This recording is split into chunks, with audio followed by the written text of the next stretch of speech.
Week 14 getting ready to go. Temperature up in the high 70s. A little bit humid out there.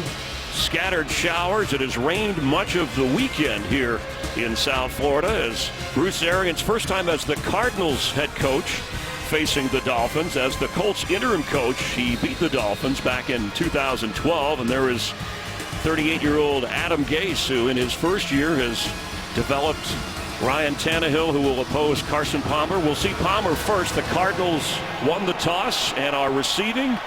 Back in through the end zone. It is a touchback coming out to the 25-yard line.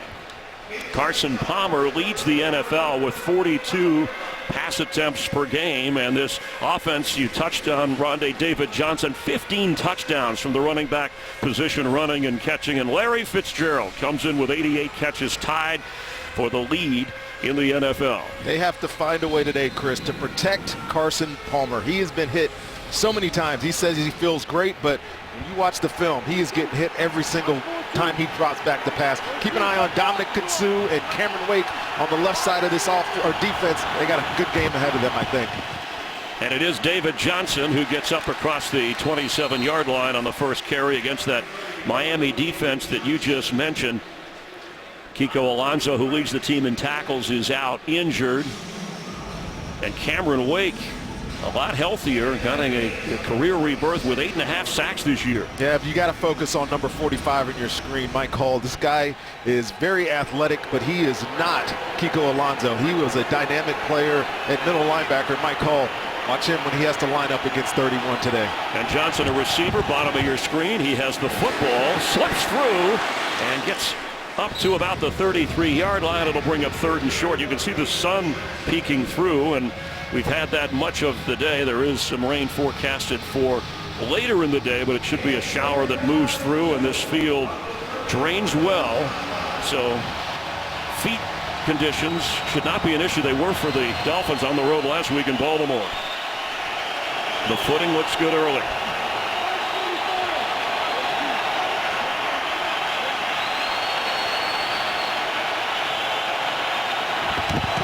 Third and 2. Open and for the first down, Darren Fells all the way up near the 45, and Dolphin fans are saying there goes the tight end again. That was the story last week when linebackers couldn't stay with the Baltimore Ravens in that area of the field. Well, this is a situation on this linebacker crew for the Dolphins where they have to be more quarterback aware. They drop into their zones and they lose space. And last week when you watched that film, it was almost pitch and catch. It was too easy. And if Arizona takes a page out of Baltimore's playbook, you'll see a lot of those underneath passes today. After a gain of 12, Johnson picks up about 3. Michael Thomas, the top special teams tackler for Miami, coming in to make the play on Johnson. And his numbers outstanding. Even Bruce Arians said if our record was better, he'd be at the top of the list for most valuable player this year with all those quarterbacks. I don't think there's any question. When you talk about elite runners in the league, he's easily in that class in only his second year. And I think Le'Veon Bell has the combination of receiver, runner. This guy is just as good in my mind. Palmer throws back to Fitzgerald, and he's knocked down short of midfield. It'll bring up third down.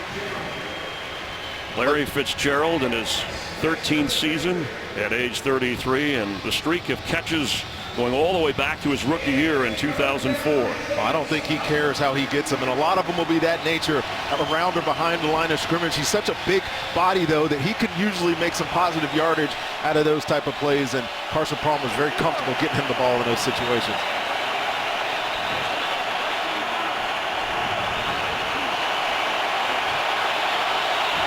David Johnson as a receiver, empty backfield. Andre Ellington in for Palmer on third down. Tipped, and it's intercepted. Mike Hull has the pick for Miami. After the deflection, he returns it to midfield where the Dolphins will take over on the takeaway.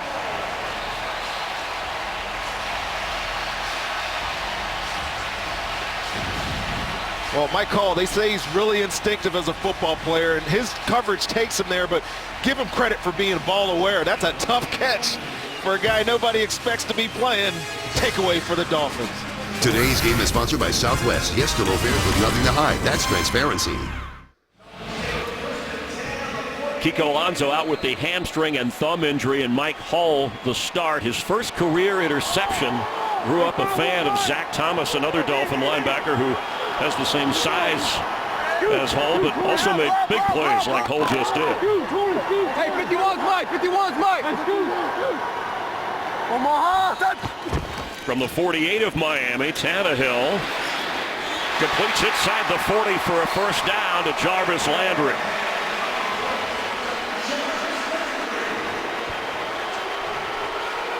Well, you're going to have to keep an eye on this one all day today. Tyvon Branch, he's just the safety playing nickel for these guys. And when it's not third down, Patrick Peterson will not be following Jarvis Landry. It'll be this guy. And this matchup, I think, favors the Dolphins very heavily today. His 76th catch of the year to lead the Dolphins.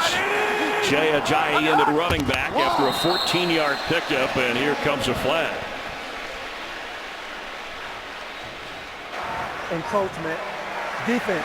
Number 93, 5-yard penalty, still first down. Little over-eager Calais Campbell, former University of Miami Hurricane, back as a Cardinal, and led the defense at a champ before the game. Now 1st and 5.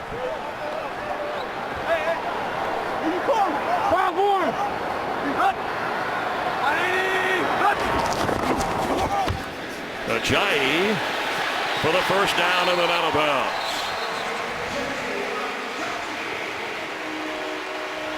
Ajayi closing in on 1,000 yards rushing this season. Offensive line continues to be shuffled. Mike Pouncey remains out with that hip injury, missing his 4th straight game. And Steen had his own issues this week with injury, but they're getting better. Brendan Albert being back, Tunsil playing through some pain on that left side of this offensive line certainly helps them today. After a 6-yard pickup, first down Dolphins. Ajayi spinning with nowhere to go and is thrown back by that Arizona defense that's ranked 2nd in the NFL overall statistically. Tyrann Mathieu missing his 4th straight game. We've already talked about the secondary, and of course Patrick Peterson from Pompano Beach. He grew up a Dolphin fan. His first game back, excited to be playing here with family and friends watching closely. Yeah, statistically this Arizona defense I think is really good. It jumps out on you on paper what they are statistically, but they have to show it during games. I think they have the potential to be dominant, and it just doesn't show week in and week out. I think this Miami offense has to be aggressive against this unit. They're going to try to win here today. After a loss of 1, Tannehill is aggressively throwing for the end zone. Kenny Stills, and it's a touchdown, Dolphins. How's that for aggressive? I think they knew they had a matchup they liked on Marcus Cooper, the corner for the Arizona Cardinals. And Kenny Stills is a big threat, deep guy. And here's the ISO. It's just a little post route. Zig in, zig out, and then hits that 3rd step, and great throw by Ryan Tannehill on this play action, draws up the underneath coverage. But we talked about aggression. This is it. Last week they said they played too cautious. Well, they went for the end zone early in this drive and get a quick score to get out to a quick lead on Arizona. Andrew Franks for the extra point. The Dolphins strike first. Ryan Tannehill, his 104th career touchdown pass, recently joining Dan Marino and Bob Griese as the only quarterbacks in Dolphin history to throw 100+. Today's game is sponsored by Bud Light. Strike gold and you can win Super Bowl tickets for life. Cardinal defense reeling after a takeaway from Miami on the Carson Palmer interception. Kenny Stills' 6th touchdown catch this year. All have been 24 yards or longer. And the Dolphins, who have been outscored in the opening quarter more than any team this year, strike first at home in this pivotal game for playoff possibilities. 7-0 as Franks kicks off. Cardinals will take over for the 2nd time on offense, sailing through and back out to the 25-yard line. Ryan Tannehill to Kenny Stills, and the Dolphins lead it early, 7-0. Today's game on Fox is sponsored by Ford. We go further so you can. By the $10 any pizza carryout deal only at Pizza Hut. And by Samsung Pay. Turn your phone into your wallet. Rainbow here in South Florida, those dark clouds, but both of these teams looking for a silver lining.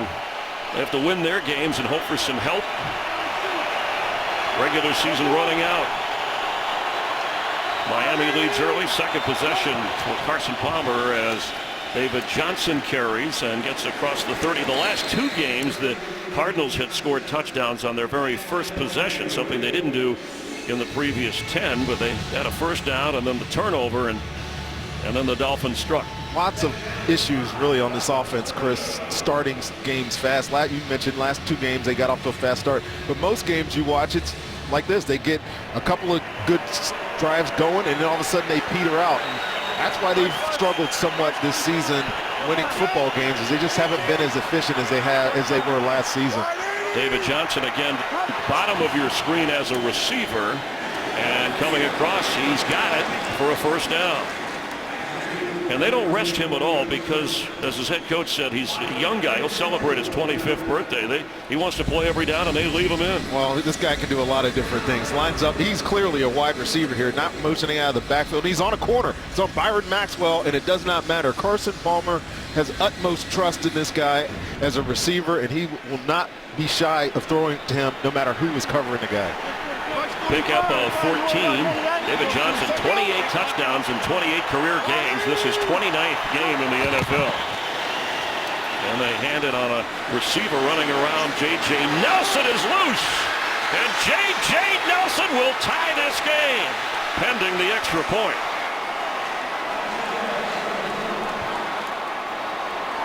It was a fake inside to Johnson.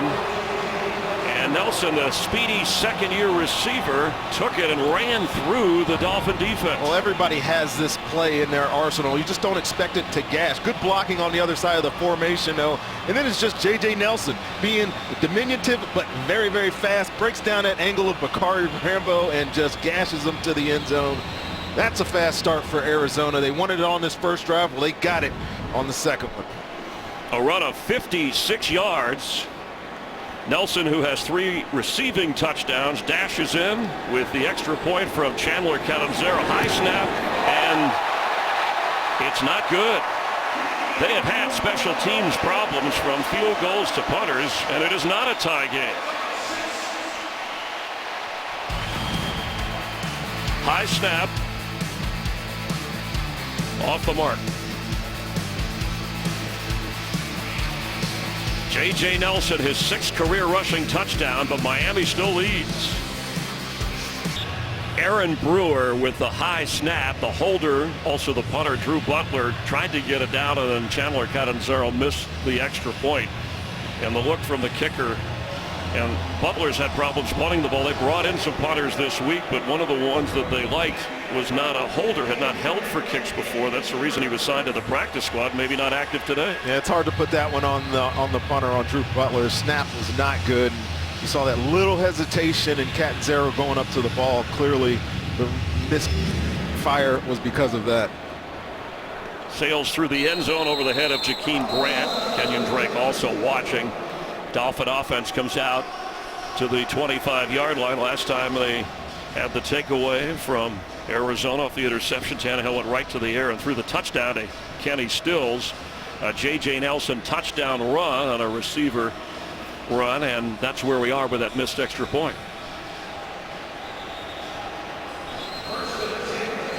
It's funny, Adam Gase, who is the first-year head coach, he almost takes it personally when Ryan Tannehill, his quarterback, does not do well. They've worked closely together, and he wanted his quarterback to come out firing and show people, hey, ease up a little bit here. You know what I like about Adam Gase too, Chris, is that he is not scared to take some of the responsibility, play calling or whatnot, what goes wrong with this team at times. Throwing again.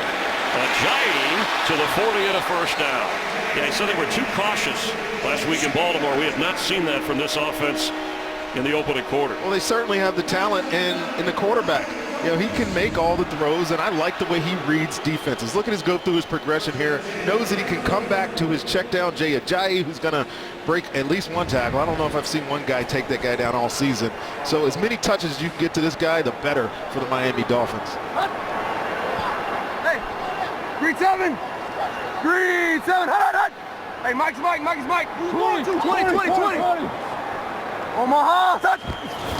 After a pick at the 15, Ajayi will lose yardage. The Cardinals in to knock him down. Heard an Omaha from Ryan Tannehill. One of the more dynamic middle linebackers, and he's a little dude. Dane Buchanan right here. Watch him fire his gun right here through this gap and make a play in the backfield. See Steen, 65, trying to get to the second level to block him, but he's more of a safety than a linebacker, but he's quick and he's physical, and he has great disruptive skills on this defense. Dane Buchanan leading the Cardinals in tackles. In only his third season, former first-rounder from Washington State. You're good. 5-1. Good. 180. Good. Tannehill into traffic for Landry. Nothing there. It'll be 3rd and 13. Well, this is a good matchup, right? The more we see this, the better. I like seeing Patrick Peterson on their best guy, and you know, throw here at your own risk. Now, Patrick is one of the good ones at the line of scrimmage. He's very patient because he knows he has the speed to run with you. So he's in breaking short and breaking routes. He is all over him. Already his 6th year. Patrick Peterson said this is the best he's felt physically at this point in a season in his career.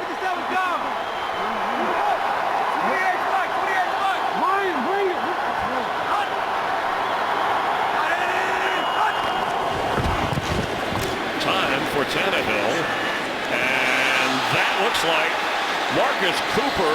Did he have it, or did Stills have it? Cooper stepped in front, but then Stills made a terrific move to go for the football, and it's the Cardinals with the interception. Well, I think Marcus Cooper had it first, and Ryan Tannehill was late with this throw, but I will not discredit the play that Marcus Cooper made on this football now, because it was a tie goes to the runner type thing, but he was definitely the aggressor on this. And watch this coverage with the wet field. I think he knows he doesn't have to get out of his pedal. He just sits down on it, and yes, that's an interception. Anything Kenny Stills is doing on that ball is after it's been intercepted by Marcus Cooper. All turnovers are going to be confirmed, reviewed. And it's funny because you would say dual possession usually goes to the offensive player, but in this case, Cooper got there first, so he was the receiver who had it first, the dual possession. At least that's the way it looked. And I think in that picture right there, you can see this. On the field is an interception by Arizona. After the play was over, personal foul, unnecessary roughness. Miami, number 10, 15-yard penalty, automatic first down. You can see the rain falling that was in the forecast on our referee Jerome Boger. He's talking about Kenny Stills and the penalty. And there it is. Knocking the ball out of the hands of the Cardinals. So the booth automatically reviews because it was ruled an interception in Cardinals football. If they confirm it, they'll tack on the penalty and the Cardinals will be in good shape.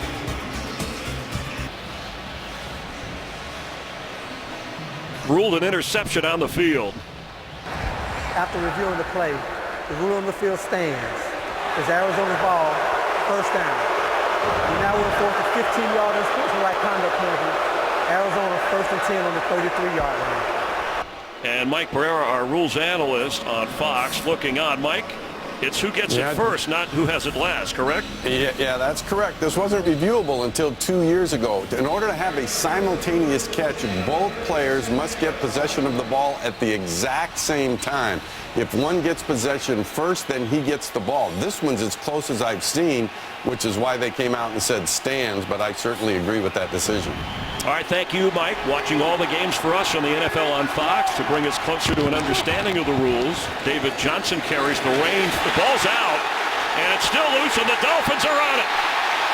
And the rain continuing to fall heavily now. Spencer Paysinger fumble recovery of the David Johnson run. And it was Cameron Wake on the end of the line of scrimmage here that just gets a hand in here and just knocks it out. And this ball Let me look at it. You can see how slick it looks on the ground there when David Johnson, and he is not a fumbler. This guy is really good with ball security, but it's very slick, and this rain is dumping on this field right now. Can't excuse it, but it's another takeaway for the Miami Dolphins. Terrific pictures as the rain continues to fall. And from our blimp coverage, you can see rain was in the forecast about 40 to 50%. But it should be moving through the area. I don't know if I'd want to be in that blimp looking at that picture. Good gracious. Already 3 turnovers in this game. A 7-6 game with over 6 minutes remaining in the opening quarter. Dolphins take over. Ajayi straight ahead across the 45-yard line. It's going to be even more importance emphasized on the run game and when this weather turns like this. I've been in numerous games, having played in Florida, where it opens up like this, and all of a sudden you don't want your quarterback having to try to deliver important passes down the field. So keep an eye, see how many times Jay Ajayi gets this football on this run, on this drive. I'm sorry. For David Johnson, that was only his second fumble loss this year. You hear the rain hitting the field and the football. 2nd and 1. Ajayi with the first down, and he breaks tackles yards after contact as well as anybody in the league, thus the 5-yard plus average. Let's get a game break. Say hi to Carissa Thompson. Hey, Carissa. Hi, Chris. So it's raining in Miami, snowing in Buffalo. Steelers right behind the Dolphins in the wild card race. This helps. Le'Veon Bell doing work. 3-yard run has Pittsburgh up 7-0. Chris, Rondé, and Holly. All right, thank you. And December, a time of year when the weather certainly plays a factor. You wouldn't think as much a factor here in Miami, but the rain coming down.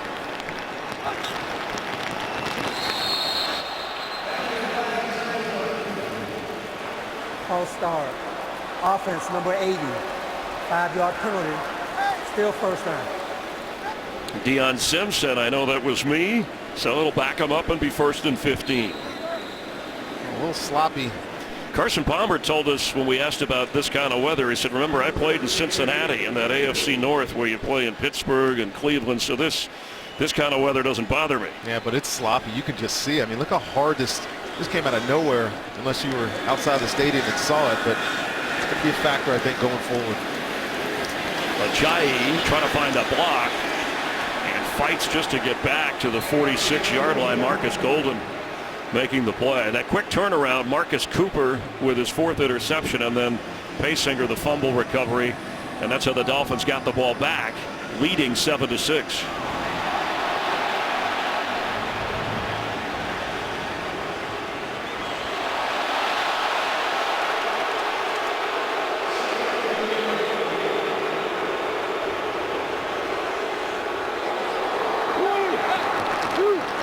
After a loss of 1.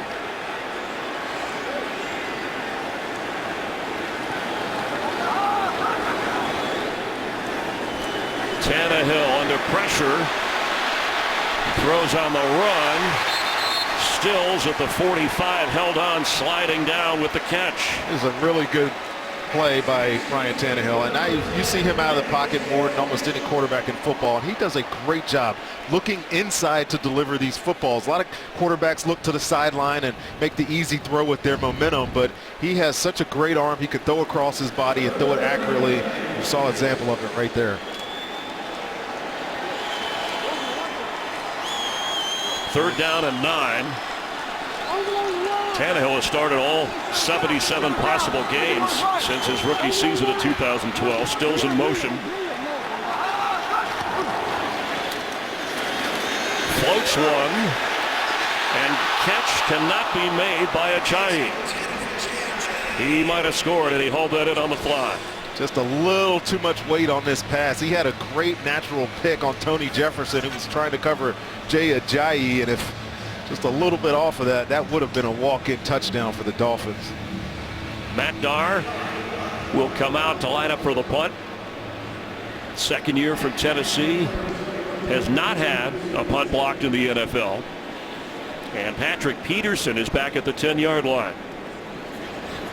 Cardinals going with the sure-handed guy.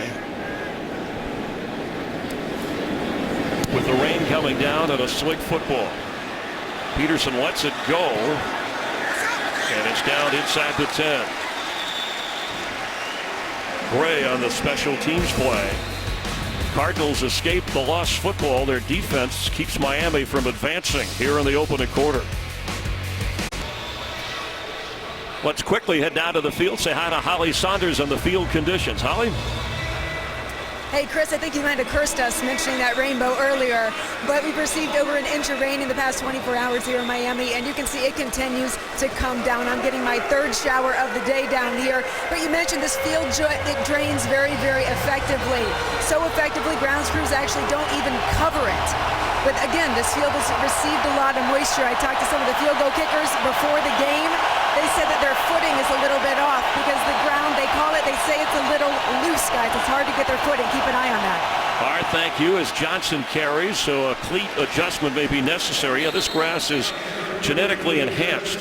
Yeah, this past pollen grass you see on a lot of golf courses around this area. It takes a lot of rain, takes it well, but again, it's just been laid down a couple of weeks ago, and you know, there's some seams in it too, and I think that was the worry with some of the coaches that I talked to on the field there. And talking to Amos, the special teams coach for the Cardinals, he said some of the kickers and some of the players are going to put in their long spikes because of this uncertainty of the surface. A 6-yard pickup on first down by Johnson. Falling forward, and it'll bring a third down. Michael Thomas was there. And it certainly will change the game plan a little. Remember, the Dolphins were out in Southern California when they played in Los Angeles against the Rams, trailed the entire game with a wet football and those kinds of conditions, and rallied to win that game, part of their 6-game win streak before the loss on the road at Baltimore.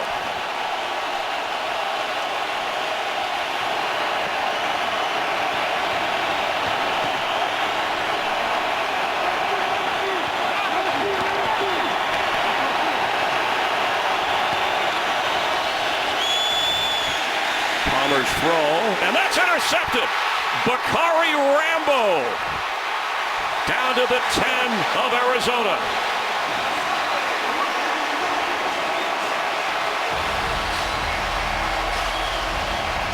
Little pressure in Carson Palmer's face was the cause of this high throw. You'll see the wrap game right here. Jason Jones, who's just coming back from a suspension, but the ball drifts on him, and really a good play by Bakari Rambo, stepping in front of Larry Fitzgerald. Poorly thrown football, wet football, and a third takeaway for this Miami Dolphins defense. And a tough hit on Carson Palmer. You addressed that. He will be 37 years old later this month. Rambo with his first interception of the season. Palmer's thrown 2 already in this game. That's 13 now for the year. And the Dolphins, with a 1-point lead, have a first and goal from the 10 of the Cardinals. Kenyon Drake is in at running back, the rookie from Alabama. And he gets the football. And Drake fighting hard to get down around the 2-yard line.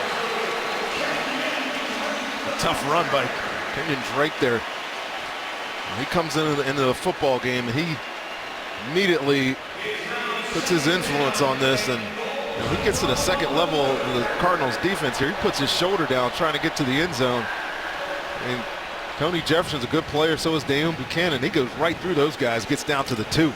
Interesting that the play caller, head coach Adam Gase, would bring in the rookie with now the rain has let up a little bit, a wet football, but now Damian Williams and Jay Ajayi are both in at running back. Ball's loose again, being kicked around inside the 2-yard line. The center exchange to Tannehill never worked. And this ball fumbled around a lot on the field. It was hard for me to even identify who got it back, and it looks like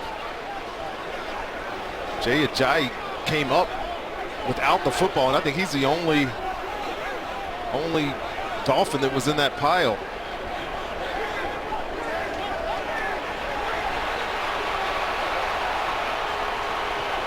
And it's Cardinals football. Wow is right. 4 turnovers already. The center quarterback exchange has got to be fundamental, and that ball got to Ryan Tannehill's hands, and you see what Jay Ajayi is saying, that he was on top of the football, and he's claiming that he had possession before all those Cardinals came in there and tried to rip it away. And that's exactly the reaction you're getting from the crowd here, because they saw that same look on these 4 jumbotrons in this stadium. And if this is confirmed, and again, when it's ruled a turnover, it'll be the 5th turnover. It's under review. In the opening quarter. That's the most turnovers, assuming this is confirmed as the 5th. The most turnovers in the first quarter of any game this season. The rain has a lot to do with it. A couple interceptions by Carson Palmer. Tannehill intercepted, and then a loose football. David Johnson had a fumble. And now this fumble that Tannehill never quite got his hands on. Well, clearly the wet ball is affecting everything. Now, don't teams practice when they think there might be rain? You practice with the wet football. Yeah, for sure. And there's no way they didn't, especially Miami down here, anticipate this weather. The way it's been the past 2 days, it's been very un-Miami-like. I think people came here expecting, sunshine, but I think they're going to look at this and say, does he have the ball enough? Jay Ajayi, 23 on your screen right there. Does he have it long enough to say he has possession? And you see there's 5-6 Cardinals getting there ripping at it, and they come away with it. And it's the question. Maybe Mike Pereira can answer this for me, if there's a time element to this possession before the Cardinals get it from Jay Ajayi in. Our rules analyst Mike Pereira joining us again, and often has said they usually stay with the call on the field unless there's something real clear, correct, Mike, that would overturn that? Yeah, absolutely. This is something that wasn't reviewable until about 2 years ago, recovery of a loose ball. So you have to see, if you're going to change the call on the field, you have to see a clear recovery before it goes into the pile. Really close here, but as Rondé said, the ball's getting punched and punched out, and then you lose sight of it. So, again, the ruling on the field was that it was recovery by the defense, and while you see the ball in his hand here, does it get punched out right away? This is the decision that New York and Dean Blandino and the replay official are going to have to make. But again, I like the fact that who recovers the ball is now reviewable. Thank you, Mike. Rodney Gunter tearing the ball away from Ajayi in the pile. After reviewing the play, the rule on the field stands as called. Fumble recovered by the defense. First down, Arizona. Dolphin fans do not like that. Thanks, Mike. Appreciate it. And yeah, it's tough when you get in those piles, and we can barely see. We have 6, how many monitors we have up there? We have 6 monitors up here, and we can barely see with all the cameras that we have what's going on under there. So even though they went to replay, I didn't think that there was any chance that they would overturn the call that was made on the football field. We have 22 seconds left. What do you think the chances are we'll have another turnover? Let's hope not. Let's hope not. This game got really sloppy really quickly. But the Arizona Cardinals are in a backed-up situation. If you're Miami right now, you've got some fire boiling in your blood. You've got 2 turnovers already, and 3 turnovers on defense, and nothing to show for it. So, see if they come and try to get after Arizona here. David Johnson, maybe a yard as the clock runs. An adventurous opening quarter with a shift in the weather and the way the teams are playing. 5 turnovers total. A touchdown pass from Tannehill to Stills and a touchdown run from J.J. Nelson. Miami protecting a 7-6 lead. Is aerial coverage brought to you by DirecTV. From Miami Gardens, Rondé Barber, Holly Saunders down on the field. Chris Myers, hope you're enjoying the NFL on Fox. In a crazy opening quarter in terms of turnovers. Yes, Minter did get credit for the recovery of the Ryan Tannehill fumble, his 3rd lost fumble this year. Cardinals backed up on 2nd down 8. And the rain has subsided for the moment.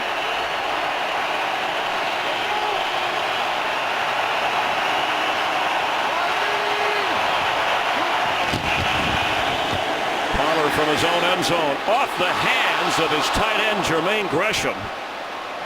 And a possible interception there, missed by Miami, but a catch that should have been made. Again, the wet football a factor. Well, he blamed Carson Palmer. You got to blame his offensive line. He is getting just hounded. Whoever it is, somebody is in his face on almost every single throw, and that was another potential turnover opportunity for the Dolphins.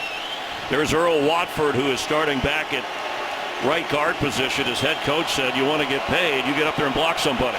This is your chance. Not just him, it's everybody. But the Cardinals right here, they got to get out of this end zone. They have a punter that struggled all year long, and they're on the 2-yard line. I don't think anybody on that team thinks they can survive it down here. David Johnson caught from behind as he was waiting for a block inside the 5 by Cameron Wake, and it will be 4th down. A lot of energy out of this Dolphins defense today. I've been impressed, and we knew that it was going to matter with the guys up front. They're first. Cameron Wake and Dominican Sue and the like, those guys have really had a good start to this football game.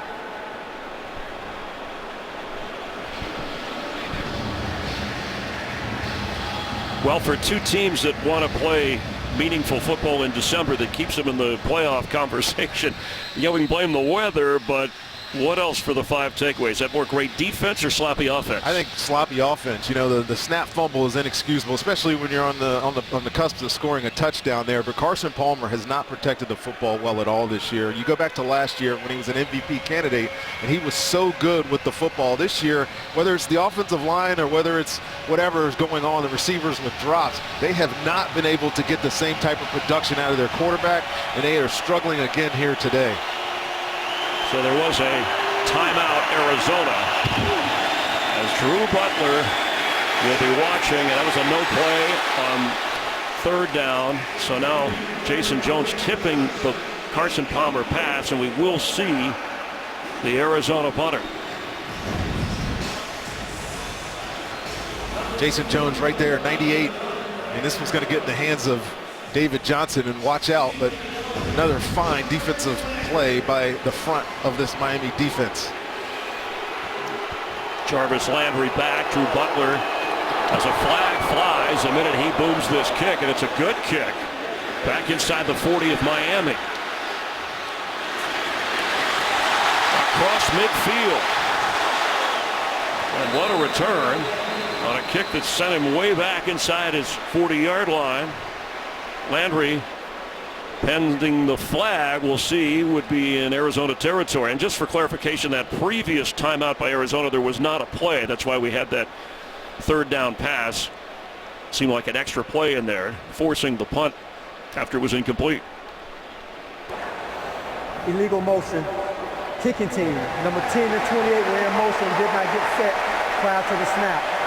5-yard penalty from the end of the play. Miami keeps the ball. 1st down. Timeout. A 62-yard punt and a 17-yard return, and they'll tack on the 5 yards, and the Dolphins will be set up nicely. Lots of action here, and Tony Jefferson runs into his punter, but look at this athletic play by Jarvis Landry. Sets them up past the 50. Today's game on Fox is sponsored by Citizen Echo Drive watches, powered by Light. Dolphins set up when you tack on the penalty at the 43-yard line of Arizona. We've seen a little bit of everything already from Tannehill. A touchdown pass, an interception, a lost fumble. Damian Williams in as a receiver on 1st down. And from the pocket, he goes down. Corey Peters with the sack. And there's a flag down in the secondary.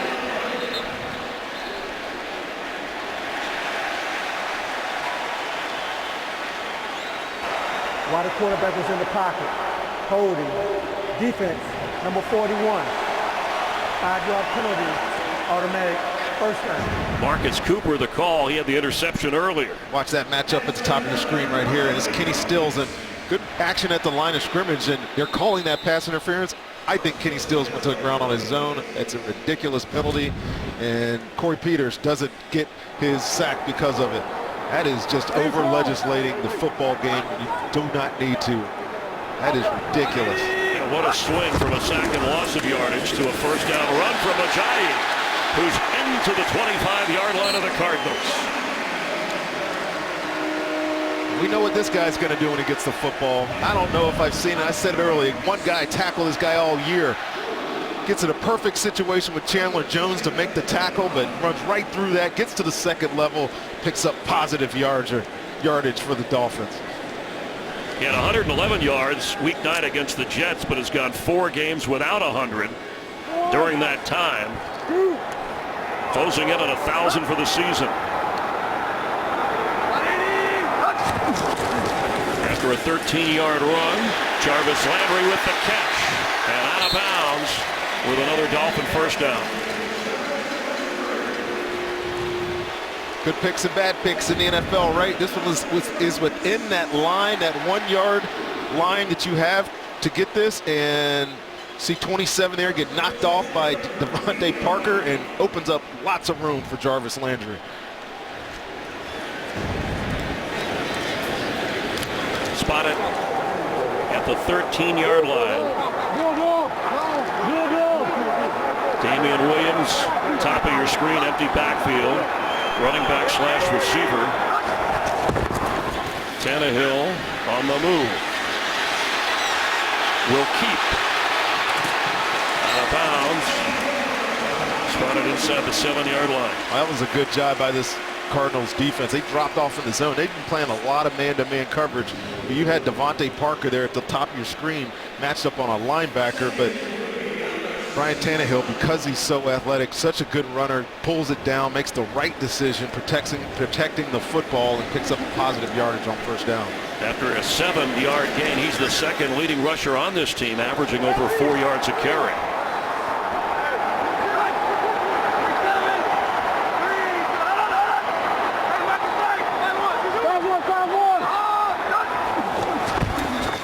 Here comes Ajayi. He's spinning and he's spun backward and knocked down. Josh Morrow making the play. It'll be 3rd and goal. This is just good gap defense by the Arizona Cardinals. Watch all these guys go all in their same gap, and then it gives Mike Minter, your middle linebacker, able to come off his block and clean up this with Morrow too.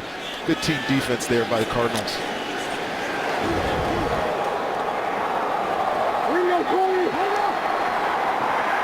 Three receivers bottom of the screen. Ajayi the back. That's Sims, the tight end, now moving to the line. Pass thrown, caught by Deion Sims, and that's a touchdown, Dolphins.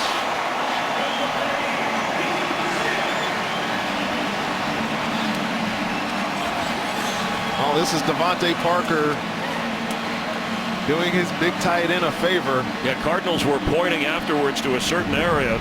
They can point all they want, but watch 14 right here. He's got that 1 yard. Watch him come back to 1 yard and pick off Tony Jefferson.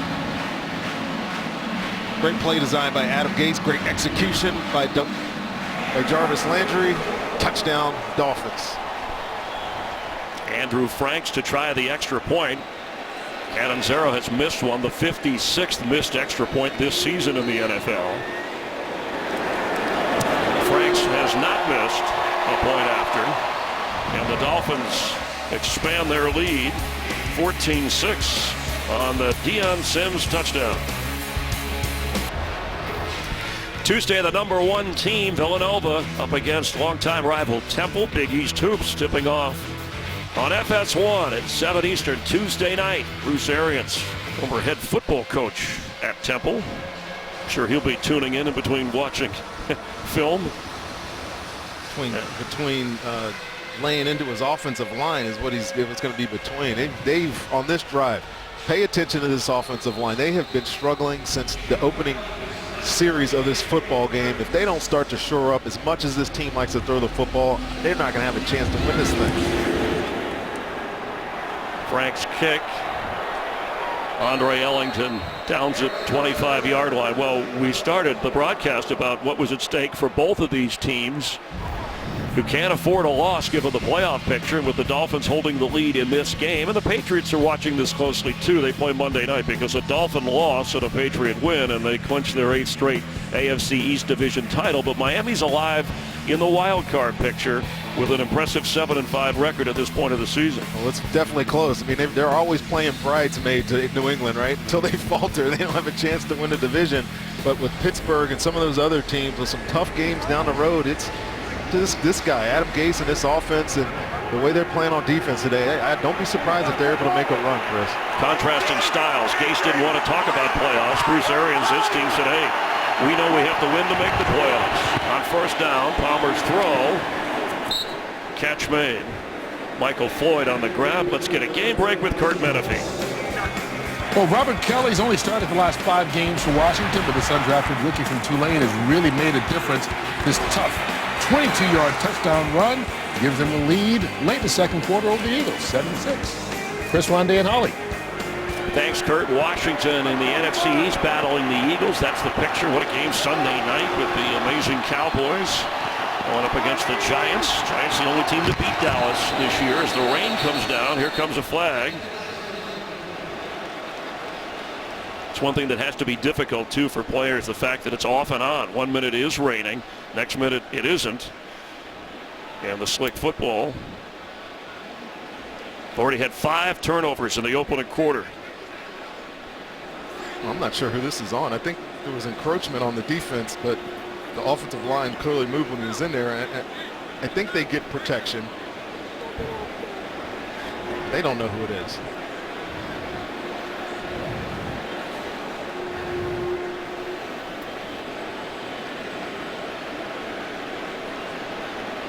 Yeah, this does look like a town hall meeting.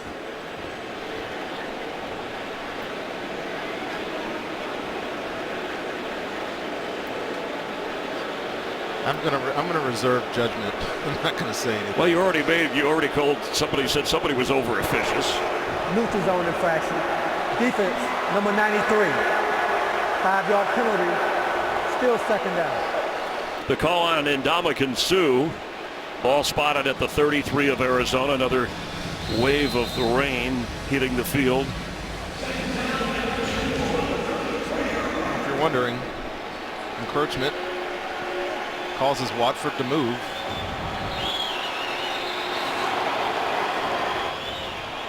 Now what?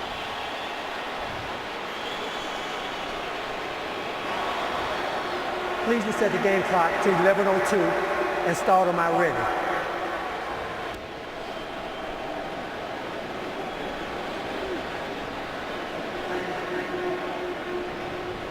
I promise you there's a football game between all this officiating.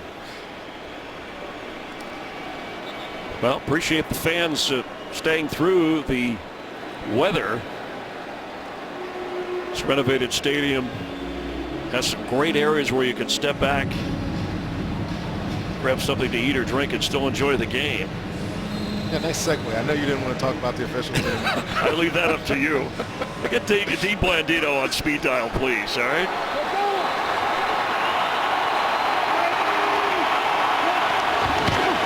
Second and 2. Johnson hit hard at the 35-yard line, and Mike Hull was there to meet him. Hull had the early interception, but still Johnson got the first down. Just a quick recap if you tuned in after the first quarter. Hull the interception. This one was debated, but Cardinals did come away with the pick. Johnson the fumble. Rambo with an interception, and this one they've switched the recovery to Rodney Gunter. Palmer flag down in the secondary, pass incomplete.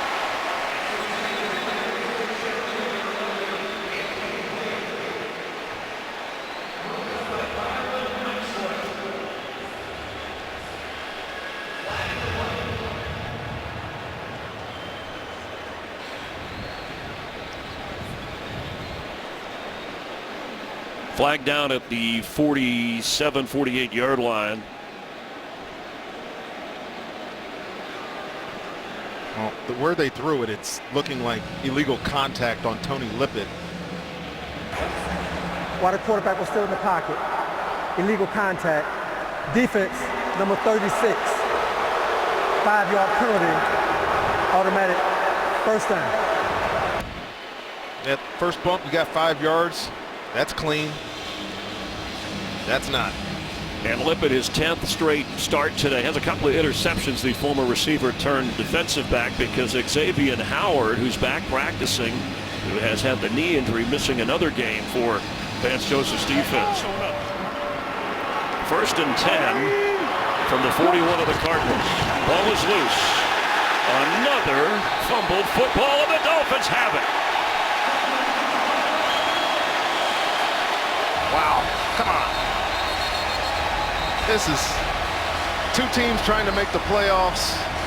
Important game for the Cardinals on the road. And this is their 4th turnover of the day. And again, the mechanisms of the quarterback-center exchange are flawed here. It hits him right in the hands, and Carson Palmer just drops it. Very similar to what Ryan Tannehill did down on the goal line for the Dolphins. This is the 12th fumble of the season for Carson Palmer. That's the most in the NFL. And it would be the 4th lost as Terrence Fede gets credit for the recovery. Looks like snow there, but that's just the sheet of rain falling. You know, both of these teams came into this game with a +1 turnover differential. That's going to be drastically different at the end of this thing, the way this game is going. And again, it's pouring out there. The rain is dumping on these guys, and in between intermittent sunshine, but it is causing for a very, very messy football game today. Carson Palmer was the one who said he had confidence this team could make a run and get help. Trailing by 8 and another turnover. And Adam Gase, who talked about not being cautious, you wonder with a 14-6 lead and now the football in this kind of weather, if they will dial it back just a bit. Yeah, I wouldn't. Go for the juggler. Jay Ajayi knocked backward at the 44-yard line. What a hit. Ajayi is 6 feet and 230. He's all right. Great penetration by Corey Peters up top, and the ball is out again. And Jay Ajayi, fortunate that thing bounced right back into his chest. And I mean, you had asked me the question earlier if they've worked with wet footballs. I mean, maybe I'm wrong. Maybe they haven't worked, because this is crazy how many balls are on the ground here. Just the normal exchanges between the quarterback and the center and the quarterback and the running back. That guy's job became more important. After a loss of 4, Tannehill and Ajayi can't handle the pass. It'll be 3rd and 14. Need to get down inside the 30 for a first down. Ajayi has 25 yards rushing and 1 catch. David Johnson on the other side, 17 yards rushing, and he has a couple of catches.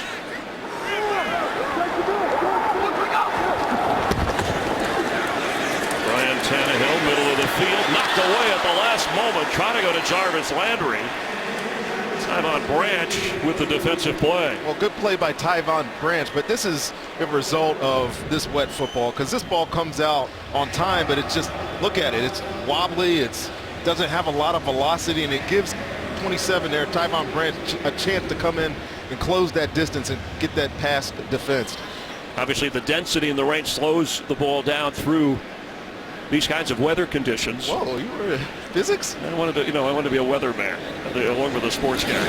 Matt Darr, as Patrick Peterson watches it bounce and go into the end zone. So break for Arizona on the touchback. How would you like to grip that? Have to hold on to it for your job. Today's game is sponsored by Ram Trucks, America's longest-lasting pickups. The blimp that was showing us these great pictures headed for safer conditions as the rain has come and gone. This Dolphin defense, which had allowed the most first-quarter points in the NFL this year, allowing just 6 to Arizona and Bruce Arians, who trailed by 8 but half the football and a first down. Kerwin Williams is in with the Wildcat. And Kerwin Williams gets loose. A creative call from Bruce Arians. Well, we've seen this out of their offense the past couple of weeks. You put it in posture, quarterback. 33 Kerwin Williams has been the guy. You give him the threat of handing the ball off to your stud running back 31, and he's got to make the decision. He's reading 98, the defensive end there. Probably should have given it to him, but you know what? He doesn't get very many opportunities to run with it. He keeps it, picks up some nice yardage. A 20-yard pickup up to the 40. David Johnson back in behind Palmer.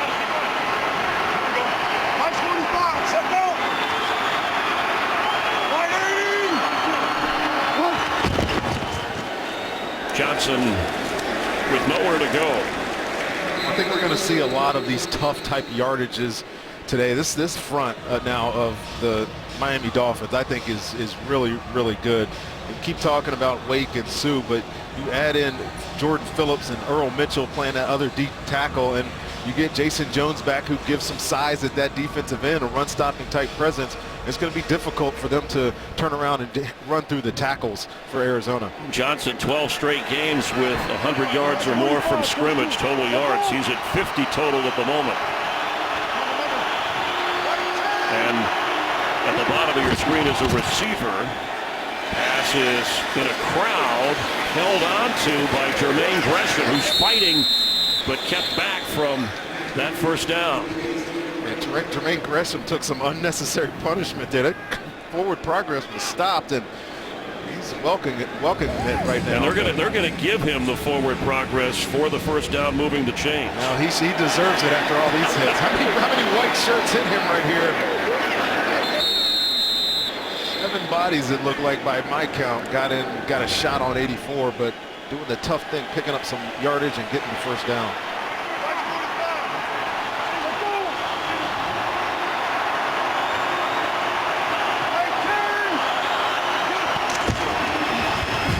David Johnson slips through, dancing down around the 40-yard line.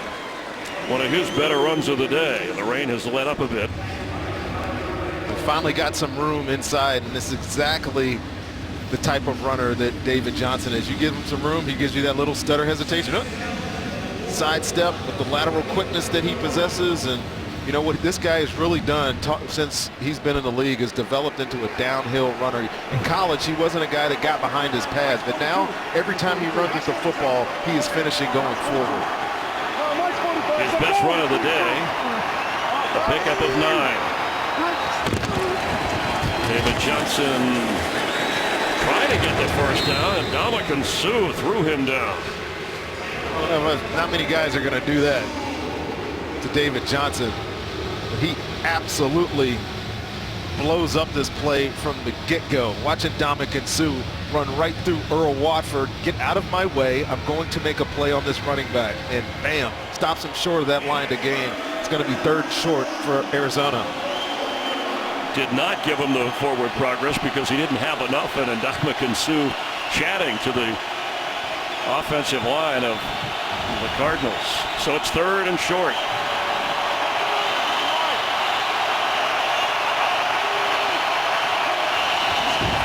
The pitch to David Johnson, who's got a room with a block, a first down, puts a move on that stutter step move, and he's down inside the 23 of Miami.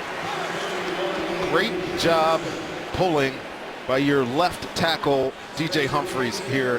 He's going to put himself in a position where he's got to get the key block on the outside. Watch 74. He's going to end up going outside here around Larry Fitzgerald, who's cracking down on the defensive end. Great job by Larry, but then you get the big offensive tackle out on the corner, frees up some space, and Larry Johnson doing what he do and getting the first down. That's David Johnson is what you meant, of course, but you said Larry, but that's okay. Sorry, David, you know what I mean. I know what you meant. He's picked up 19 yards and has the Cardinals rolling. End zone throw for Larry Fitzgerald, a little high and off the mark. Let's get another game break with Carissa Thompson. Thanks, Chris. To Philly we go. The Redskins, just like Dolphins, a 7th seed in their respective conference right there. This one doesn't help, though. Carson Wentz, 4-yard touchdown to Darren Sproles. Eagles up 13-7. Chris, Rondé, and Holly. All right, thank you. You know, this offense all of a sudden, Chris, finding a little rhythm, and I got to tell you, this has been a drop-back football team. Hit your fist, step Carson Palmer, finding throws down the field. But what I've seen so far here, turn around, hand the ball, throw some quick game, and it's definitely helping this offense get going. David Johnson gets going again down inside the 50, and it is a rhythm offense. Aggressive play caller in Bruce Arians, who has been famous for his line, no risk it, no biscuit. Meaning he'll go for it at any time from anywhere. And it means he likes to push the ball down the field. But in conditions like this, and you know, besides the fact that they've been struggling throwing the ball down the field anyways all year, these conditions dictate a more controlled passing game and a runner. And they have both of those. They have Larry Fitzgerald on the outside. They have a good tight end in Gresham. And, of course, you have David Johnson at running back, who is having a heck of a drive here. 9th-ranked offense in the NFL coming in on 3rd and 2. Palmer in trouble and goes down. Cameron Wake. And not a veteran move for Carson Palmer to hold that football, waiting for something to develop, but here comes the field goal unit. Well, Cameron Wake gets in a one-on-one. With your tackle right here, Ulrich John, who was here in Miami, and he went back and studied their preseason film because he knows what he's like and said, I can get this move on him all day, and Carson Palmer had no chance to get that ball out. Wake 9.5 sacks this year. He's second in Dolphin history in career sacks, up near 80. So a field goal try of 41 yards. Already a missed extra point. Catanzaro hits the upright, and it's not good.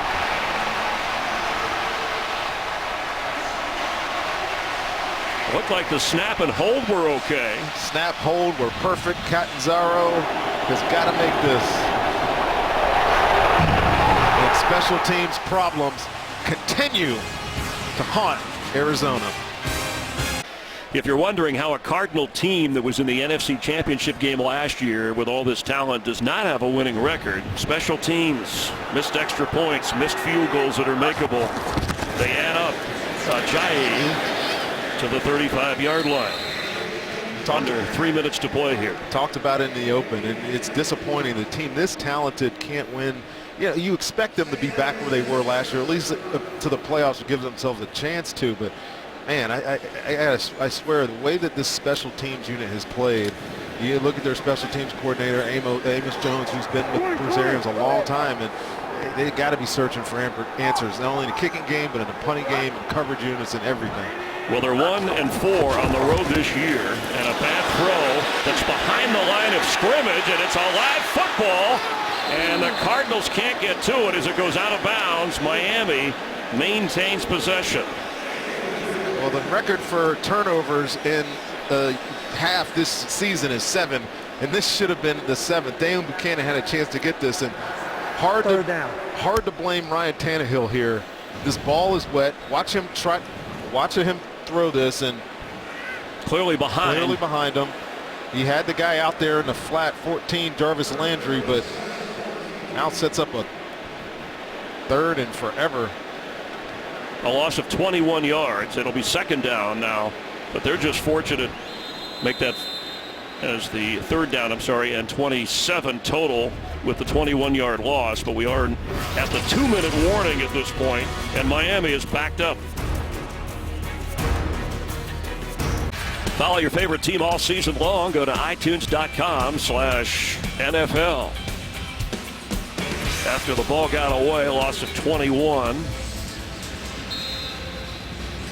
And now 3rd and 27 from the 14. Arizona will have 2 timeouts. Miami has all 3 with 2 minutes to go before the half.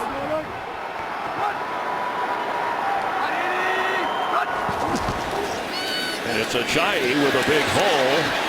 Knocked down. Here comes a flag as he gets up across the 23-yard line. Flag at the 15. Holding. Offense. Number 67. Half the distance to the goal. Replay. 3rd down. First rounder from Mississippi, Laramie Tunsil, the rookie at left guard, called for the infraction, and Jerome Boger telling him about it. Let's see. Here's Tunsil. She'll be coming around on a pull, and I guess, yeah.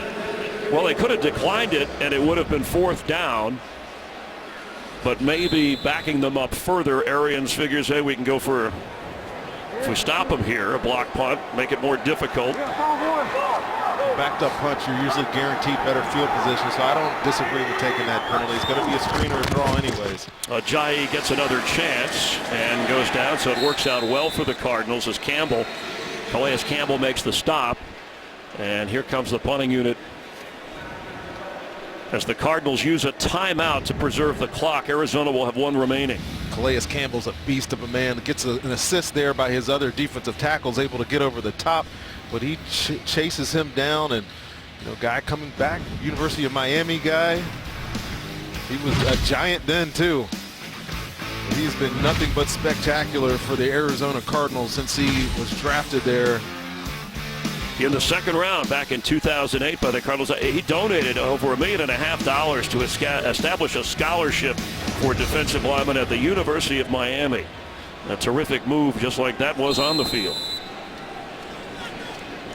Patrick Peterson, as Dar stands in his own end zone. Peterson at midfield. Cardinals have not blocked a punt this year. The Saki football to Peterson with room to run. And he gets out of bounds. We showed you the AFC playoff picture and the Dolphins figuring in the mix. The Cardinals, if they can win out and get some help, other teams have to lose it. As Carson Palmer said, he thinks he'll get the help the way other teams are matched up. But he said, we're the underdog. Last year, people were coming after us because we won the division. We were on top. And he said he likes the underdog role. Well, there's so much pressure on these guys because they made it to the NFC Championship game last year, lost kind of miserably to Carolina, but I expected these guys to be in an even better position. But I look at that playoff picture and see 3 or 4 teams that have to do a lot in the negative way for these guys to get there. But to begin with, they have to take advantage of this opportunity here in Miami and get a win, or I don't think they have any chance to make the playoffs. Dan Marino with owner Stephen Ross of the Dolphins here overthrows Nelson, who has the touchdown as Palmer is knocked down. Well, Nelson scored on a run of 56 yards. Well, I know Bruce Arians doesn't like to give help and chip guys, but watch Cameron Wake at the top of your screen here again on Ulrich John. Just runs right through him. And Carson Palmer, I mean, this guy takes way too many shots. He's on the ground almost every single time he drops back to pass.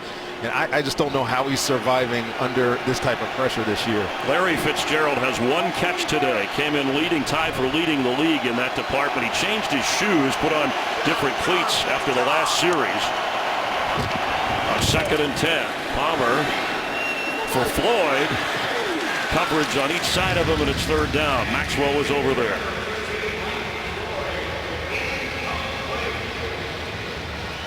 Myron Maxwell, who has played well last 4 games, he has 4 takeaways. His defensive coordinator saying it's not even close how much he's improved from early in the year to where he is now. Definitely been a plus here of late for the Miami Dolphins. I was a little, nonplussed about how he was playing. Got a big contract and didn't get the results out of it, and he got benched and came back, and he's played well. You said the 4 takeaways. He's covering up Larry Fitzgerald right here. Keep an eye on this matchup at the top of your screen. 3rd and 10, pass through the hands of Johnson and almost intercepted. Tony Lippett, who once was a receiver, shows you why he's now a defensive back. Sorry, that was a nice way, or maybe it wasn't so nice to say he could have had a pick.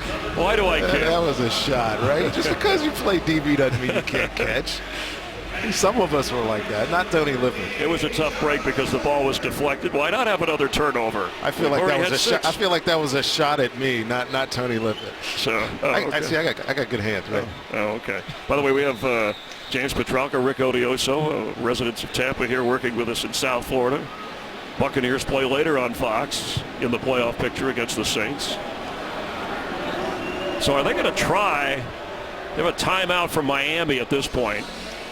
A long field goal is at least how the Cardinals are setting up. Well, if you miss it, and they've struggled special teams, you miss it, you're giving the Miami Dolphins very favorable field position with 2 timeouts remaining here. I'd be shocked if they did. No. Catanzaro did kick a 60-yard field goal at Buffalo. The 60-yarder is the longest in the NFL this year. But it looks like maybe they're going to reconsider here. No?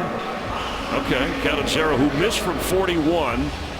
Dolphins are going to drop Grant back in case they have a chance to return.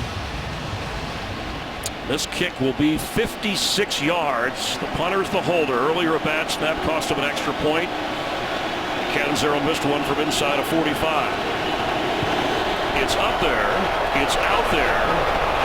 And it's good there from 56 yards.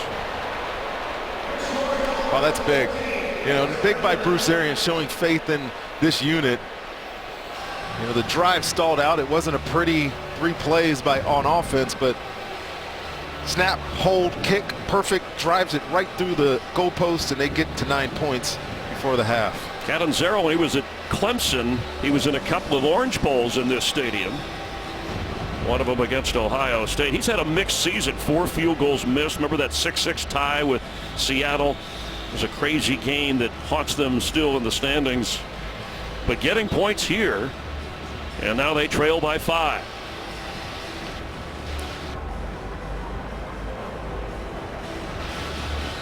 Arizona will be kicking off also to start the second half. Dolphins likely to get the ball then. They'll get it here with 2 timeouts and 1:18 to play. Well, the rain has settled down, so have the turnovers. For 2 teams that are having to scrape and fight to hang in the playoff discussion. Fitzgerald, again, just 1 catch, and that was good for 1 yard.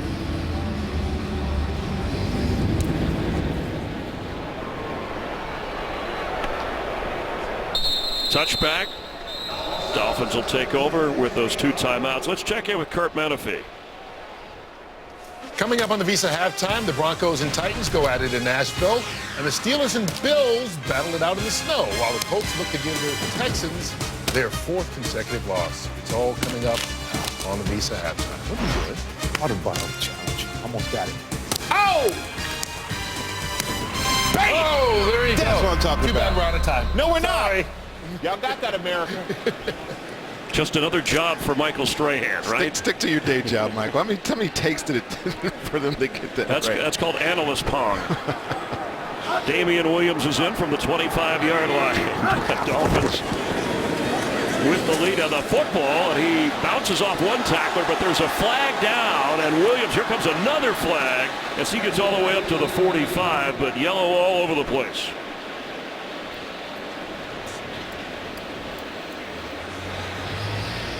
Dolphins already guilty of 5 penalties that have been accepted against them. 3 for the Cardinals. There are 2 fouls on the play, both by the offense. Holding, offense, number 14, that penalty is declined. Holding, offense, number 70, 10-yard penalty, replay, first down.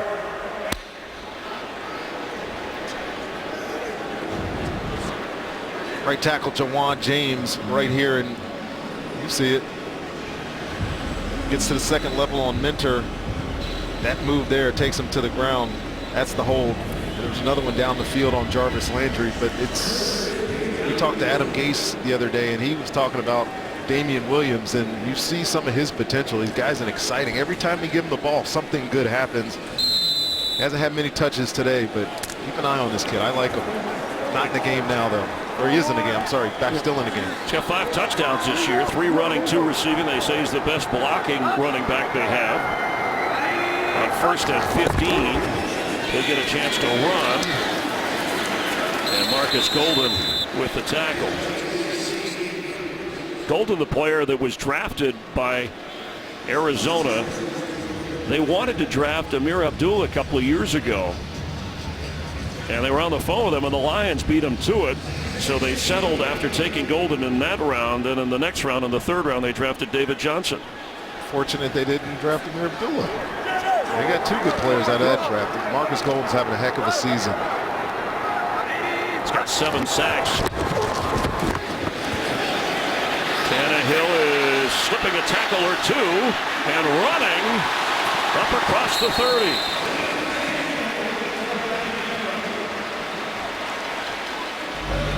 26 seconds remain. See how close he got before he went out of bounds.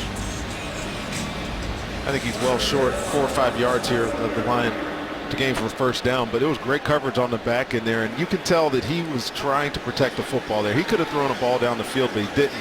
Now you get 3rd down and short, 26 seconds left. Let's see if Arizona decides to play man or if they try to play zone and keep this thing in front of them. Cardinals are known to do a lot of different things on defense here. Yeah, excuse me, they blitz more than anybody in the league. Tannehill dumps it off short to Williams, who's knocked down right away. And it's 4th down. Buchanan zeroed in on him. watch Dale Buchanan find this football here, right in the middle of your screen. I mean, I talked earlier in the game just how active he is, and a lot of times you see a littler guy, he just keeps his eye on the quarterback, knows his responsibility is 26, comes up, makes a nice tackle for balls. Cardinals used their last timeout for the half. And Patrick Peterson will go back to receive the punt. Maybe they'll put a block on with 19 seconds. Maybe they'll get the ball and try a Hail Mary. A 56-yard field goal, the last scoring we had by Chandler Catanzaro, and a brazen call from Bruce Arians after his kicker missed earlier from 41.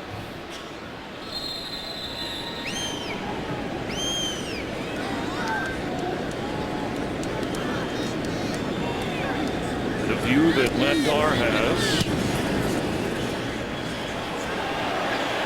Flag down. Peterson from the 20 will head out of bounds. We'll check the penalty.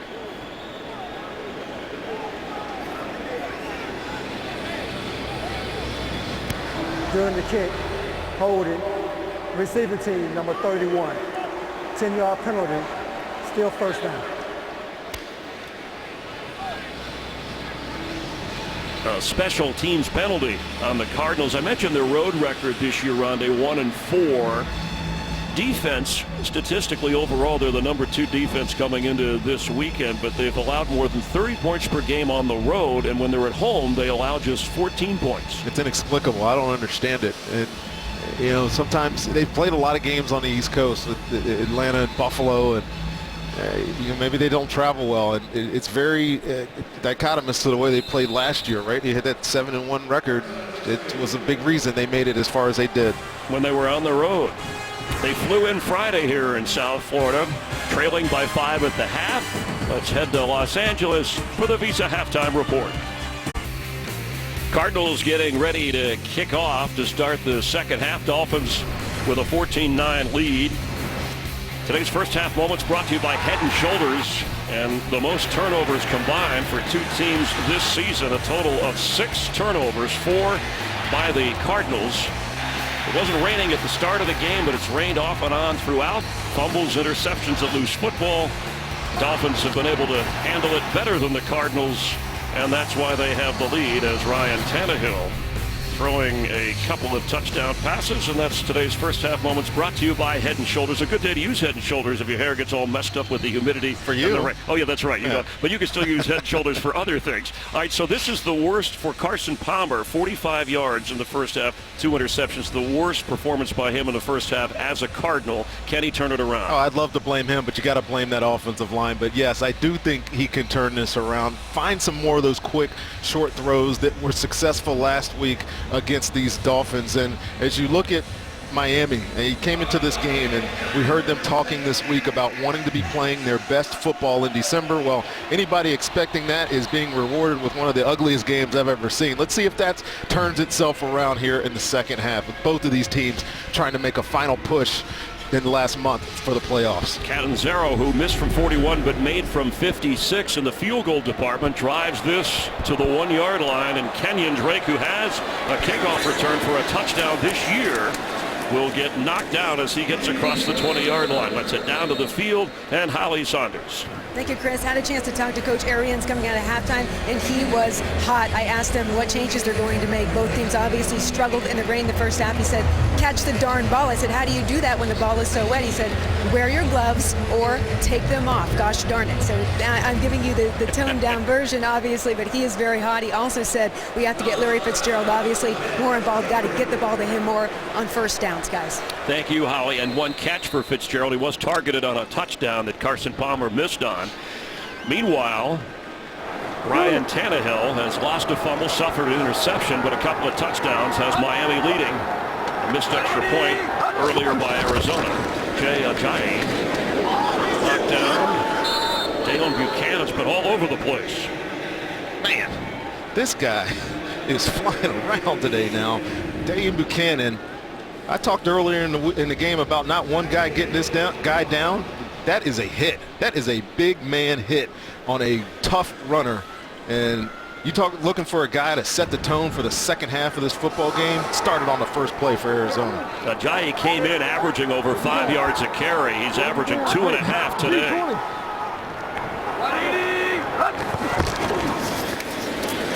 Tannehill has it. And Swearinger from the secondary having to come in to get him.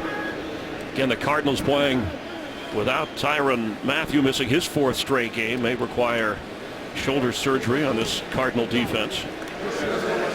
And here we go with Tannehill. You know, you listen to the local Joe Rose radio show, popular here in South Florida, and fans are back and forth on Tannehill, even though he has been the steady arm with this franchise. And after his worst game of the year last week on the road in Baltimore, trying to lead Miami here.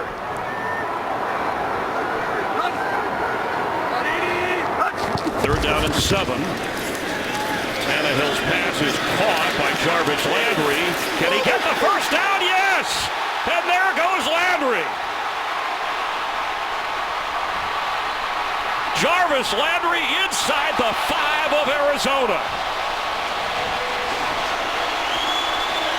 He caught it, he broke a tackle, and ran for 70-plus yards.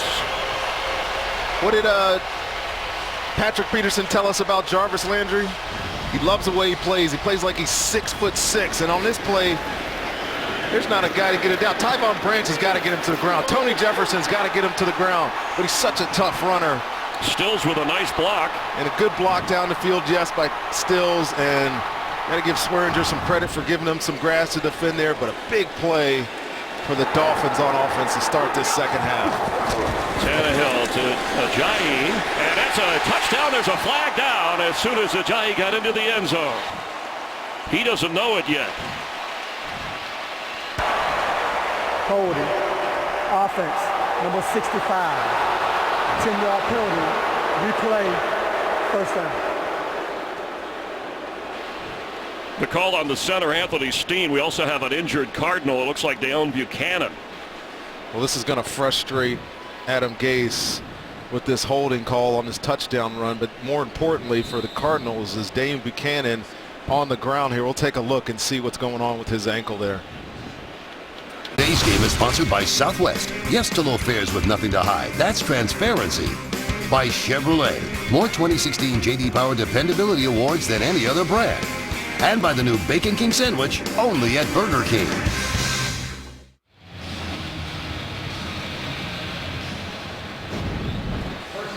Dale Buchanan injured, so Xavier Gooden, number 52, will come in for number 20. And there's the ankle right there. You see Frosty Rucker, after he was impeded by Steen, falls on Dave Buchanan and sends him to the sideline. Kenyon Drake knocked down at the 10-yard line. So the touchdown taken off the board because of the penalty. But the big play by Jarvis Landry of 71 yards. Ronda, he's second in the NFL among receivers in yards after the catch. He picked up about 60 on this one. Well, that was just him being strong and having more willpower, determination than Tyvon Branch, who was trying to get him on the ground. And, you know, you've got to wonder if Patrick Peterson will start paying more attention to Jarvis Landry. He's having a pretty big day here. That was a career long for Landry. That 71-yarder.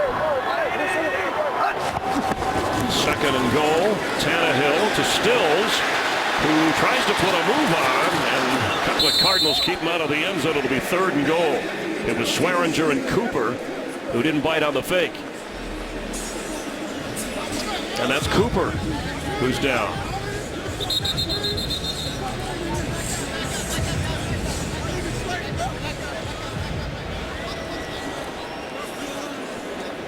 I didn't see where he got hurt on this play. This Dale Buchanan walking back into the locker room. And we'll get a second here after this break and figure out what is wrong with Marcus Cooper down on the field. We'll check on both injuries when we continue here from South Florida. There was no flag on this play. You see Jarvis Landry come in late and hit Marcus Cooper in the back there, and he has a reputation of being that finish till the end of the whistle kind of player, even as an offensive guy, a wide receiver. Early in the year, he did it to Aaron Williams. And later apologize. And later apologize, yeah, but that's just his mentality. And as a defense now, you're Arizona. I mean, you got to be able to take that to heart. So they're able to do something with Jarvis Landry. He's in his slot right here on the goal line. Justin Bethel comes in to replace the injured player. Tannehill for the end zone. Touchdown Miami. It's Damian Williams.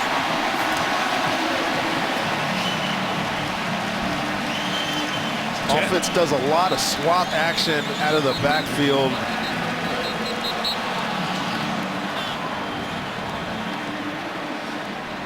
And this is a penalty, I think, on Miami post-touchdown. After the scoring play, unsportsmanlike conduct, taunting on the offense, number 14. This is the first unsportsmanlike penalty with regard to disqualification for this player. This foul will be enforced on the ensuing kickoff. The call on Landry this time. Well, here's the touchdown, and you'll see Damian Williams, little swap action going to the flat, and this is a replacement for Deion Buchanan, number 52 there, Xavier Gooden. But Jarvis Landry, he's got to come to the sideline. His head coach has got to get in his head and say, calm down, dude. I know he's excited. He's a guy that plays with a lot of emotion, but this 15-yard penalty on sportsmanlike is something you just can't see. You could see him in the back of your screen there, number 14, taunting the guys for Arizona. And that's just going to hurt your football team. Andrew Franks for the extra point to make it a 21-9 game.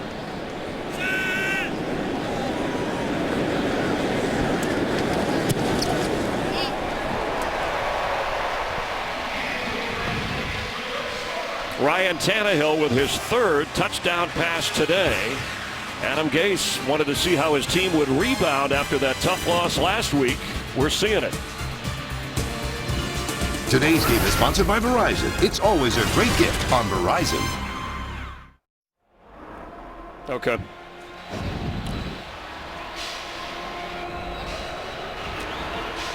The penalty moments ago on Landry for the taunt after the touchdown, of which he was not involved in, and being counseled to cool it on the sideline because Miami kicking off from the 20. Cardinals, who trail 21-9, should get good field position.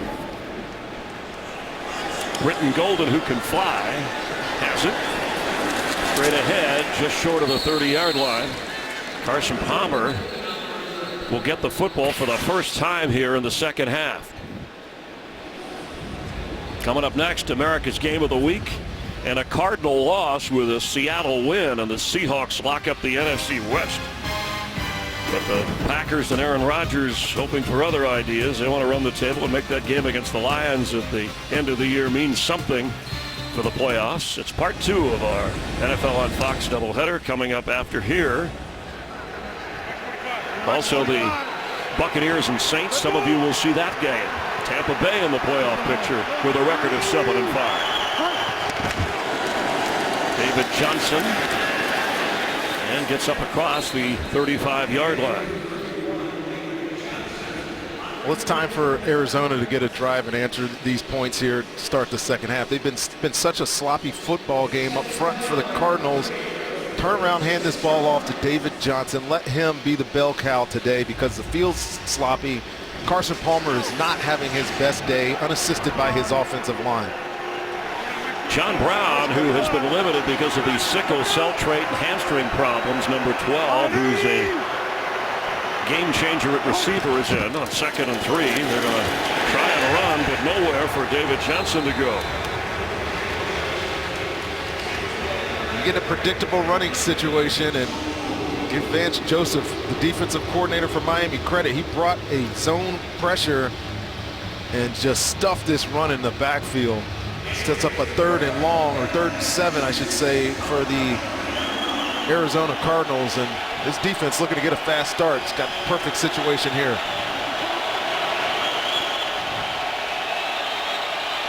DJ Humphries is out. He was the starting left tackle.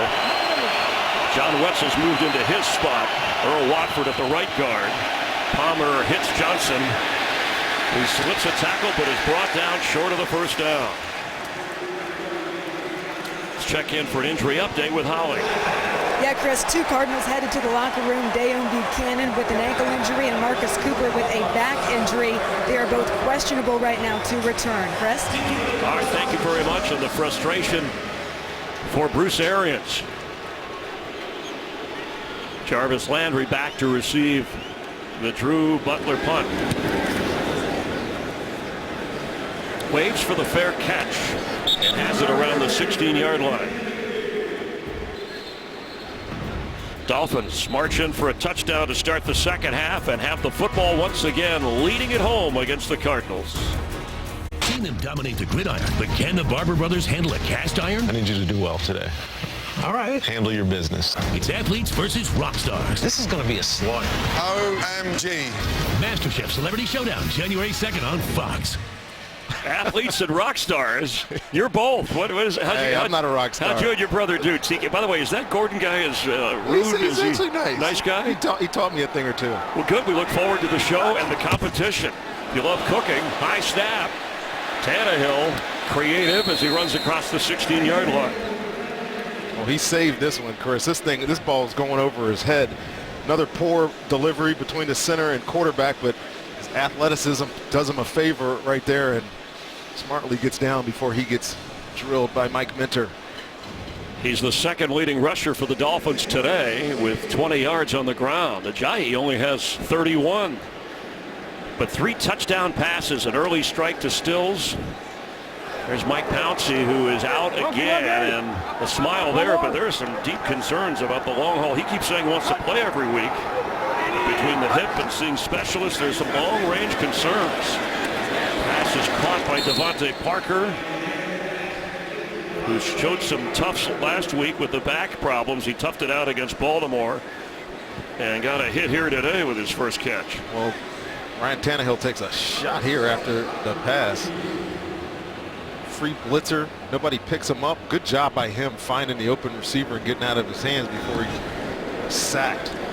Dayon Buchanan and Marcus Cooper remain out. They went to the locker room after injuries. Now 3rd and 7. Hey, 5-1's Mike. 5-1's Mike.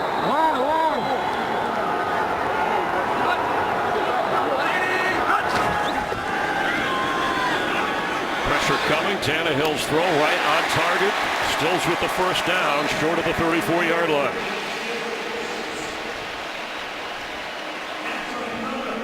Well, Justin Bethel's in the game because Marcus Cooper is out. You'll see him covering Kenny Stills here. He falls down. This field's a little slick. Good route, really, by Kenny Stills. Great delivery of the football. First down for Miami Dolphins. Pick up a 14, spotted at the 33. When they needed it most, Tannehill delivered, closing in on 200 yards passing. Ajayi.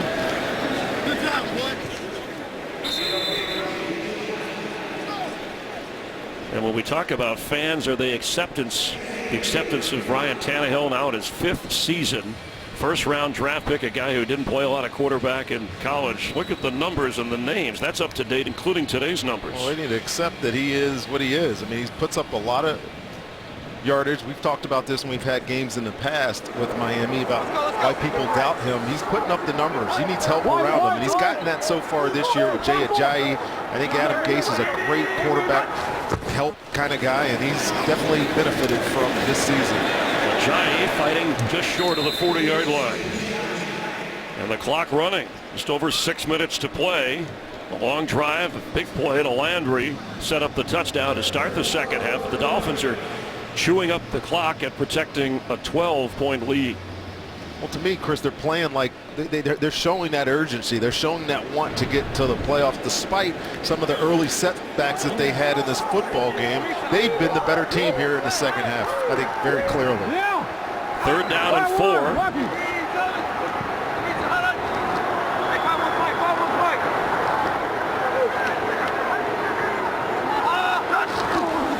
Blitz. Pass is caught.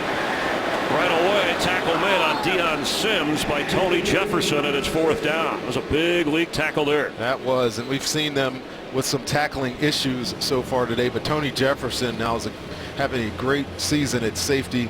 He can cover tight ends, cover running backs, but that was a very important tackle on 3rd down to get them off the football field.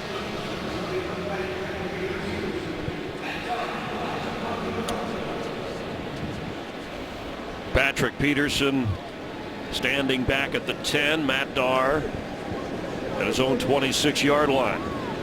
Dolphins milking the clock for all that they can before snapping it. It's a high kick, fair catch called for. Peterson has to grab it with coverage good. And inside their own 10, can the Cardinals get Larry Fitzgerald going? He has just one catch. Carson Palmer and Larry lead the offense in a moment. Cardinals backed up in their own end zone, starting inside their own 10. And the Dolphin defense has done an excellent job. No hangover from that road loss at Baltimore. The numbers disappointing for Carson Palmer so far. He's going to throw it. Nobody open. There's a flag down. Fitzgerald was being covered by Spencer Paysinger. But there's a couple of flags. Holding, defense, number 42.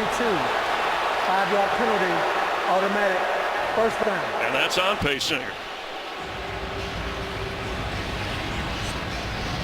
You'll just see him, Larry Fitzgerald, moving into your screen this way, and there's Paysinger. Carson Palmer out of the pocket, and he's looking for Larry Fitzgerald there. He grabs him. Easy flag for them to throw. But Larry Fitzgerald's been a non-factor. I mean, they're using him a lot in the running game today, trying to get David Johnson going, obviously with the rain, which is starting to come down again now. It just hasn't been the factor that we have seen, and he had a good matchup against Bobby McCain inside. It just hasn't materialized for Arizona today. Palmer hadn't had a lot of time to get the ball out on first down. Pressure coming. The ball is out. Knocked out. It's a fumble and recovered by Arizona. Andre Branch forced the fumble. Chris, you mentioned that DJ Humphries is out of the game. This is John Wetzel moving out to left tackle. He played right guard a couple of weeks ago for this team, but just got blown by, and really good awareness by him once he gave up the sack to get on this football, because this would have been the 7th turnover of the game. And Arizona, this offense, for whatever, over and over again, continues to fail itself on the offensive line. Wetzel did recover the fumble. Loss of 5. Rain coming down again. Palmer has to get rid of it. There's flags all over the place. Downfield. Before the snap, delay of game, offense, number 3. After distance to the goal, still second down. Well, this guy's got to be frustrated with anything. This offense is abysmal today. I mean, other than the long run that we had from J.J. Nelson, the 56-yard touchdown to start the football game, they've done nothing. They've turned the ball over. They haven't really got a drive to go past the 50, and they continue to get hits on Carson Palmer and set themselves back. Now they're in a backed up situation, and Miami's getting ready to pin their ears back and try to get after this quarterback again.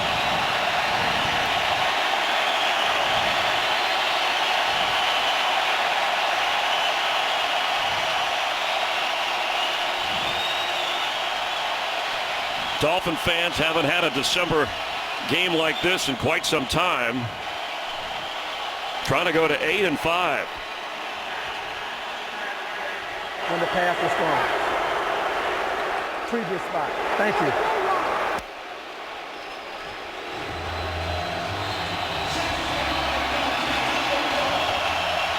Second and 19 from inside the 4 of Arizona.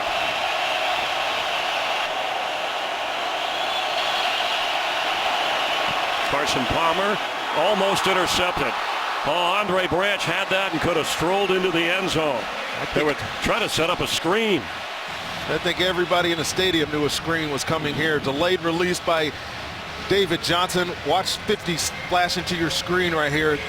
Man, that's a missed opportunity. That could have been a pick into the end zone, and in this game would have been clearly out of reach, but missed opportunity.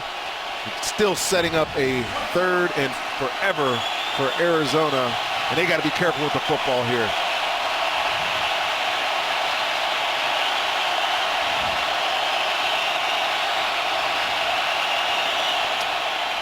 David Johnson carries. They only rushed a few. He gets to the 10 and is knocked down where it's 4th down. Nothing else you can do there if you're Bruce Arians. You can't try to convert 3rd and 19 now. Your quarterback's been under duress all day long. You don't want to put him in a situation where he's going to get sacked and fumble in the end zone.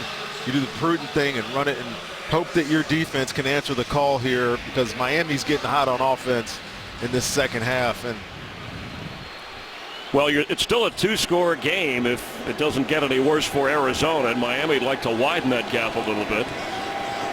They'll have good field position. Butler lines this to Landry inside the 40 of Miami.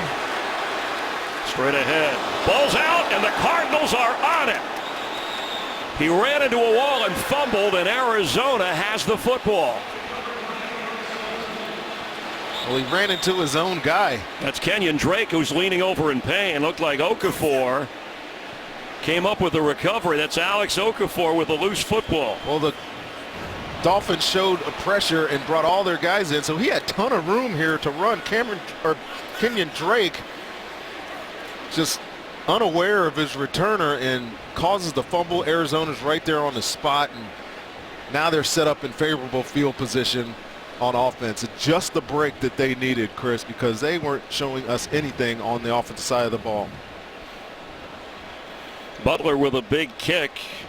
A guy who's been under fire. Glad that his special teams unit did something positive here, and hope that Kenyon Drake is okay. Landry's the one who lost the football. Cardinals have the football, trailing 21-9. 7th turnover of this game combined, 3rd for the Dolphins on the Landry fumble. We hope that the rookie Drake is okay. And you could see that Jarvis Landry wasn't even looking. He wasn't even paying attention to Kenyon Drake as he ran down the field there. He's looking at 89 for the Cardinals, and he's a sure-handed guy, Jarvis Landry is, but puts the ball on the ground, and they are set up at the 48-yard line here with their best opportunity to score in the second half. And they absolutely have to do something with this gift of field position right now, Chris. Maxwell is on Fitzgerald, bottom of your screen. 1 catch for Fitzgerald today.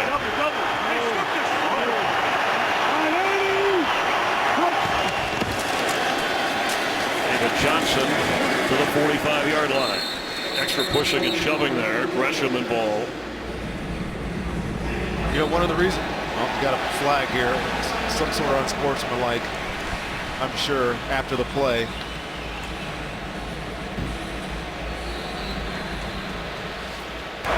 After the play is over, unsportsmanlike conduct, taunting, offense, number 84. 15-yard penalty, the down counts.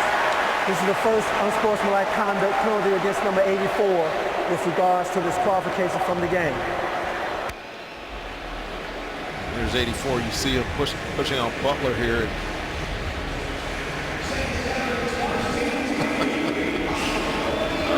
Looks like he was having a little fun even after the shoving.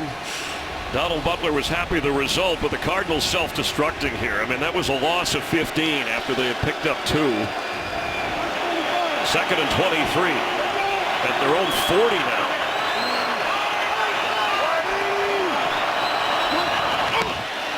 Four-man rush. Palmer dumps it off behind Johnson. There's a flag down when Palmer got rid of the football. This is holding on one of the 2 tackles. I'm not sure which. They both were getting pushed back into the pocket. Holding. Offense, number 75. 10-yard penalty. Replay, 2nd down. That's on Ulrich John, who, as you pointed out, was once a Dolphin. He just has to take a bull rush of Cameron Wake. Ulrich John right here. Watch Cameron Wake, 91. Right to his chest and push him like a sled back into the quarterback, and call that holding if you want. But I don't know that I've seen more 2nd and 33s and 40s from any team in football than Arizona. It's just, this has happened to them time after time all year long, and put themselves so far behind the sticks. It's very difficult. Incomplete for Fitzgerald, and he wasn't open. Let's get a game break. Check in with Kurt Menefee. Well, the Lions have won 7 of 8, but this Bears defense has really played well of late. Case in point, Trayvon LeBlanc picking off Matthew Stafford and taking it all the way back for the touchdown and giving the Bears a 17-13 lead in the fourth quarter at Detroit. Chris, Rondé, and Holly. Thanks, Kurt. The Lions have made a living off fourth quarter comebacks behind Matthew Stafford. That's what they'll need to do today to protect their lead in the North. Seattle and Green Bay later on Fox, affecting the playoff picture. Remember, a Cardinal loss and a Seattle win later, and the Seahawks win the NFC West.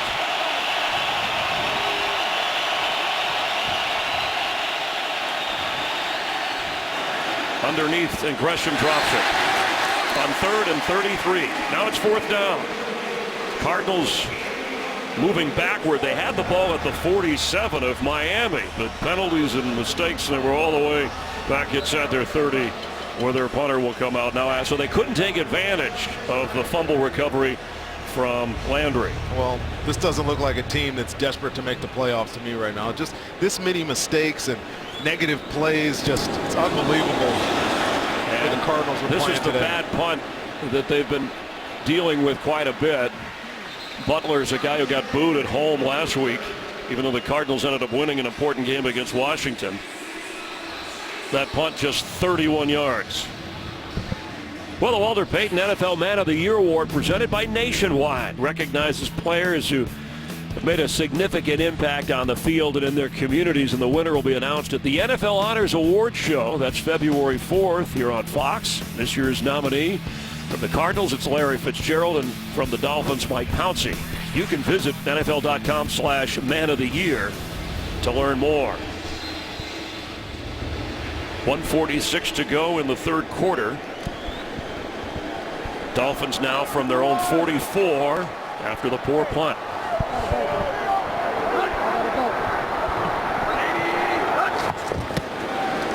Tannehill has it. Open, Devontae Parker.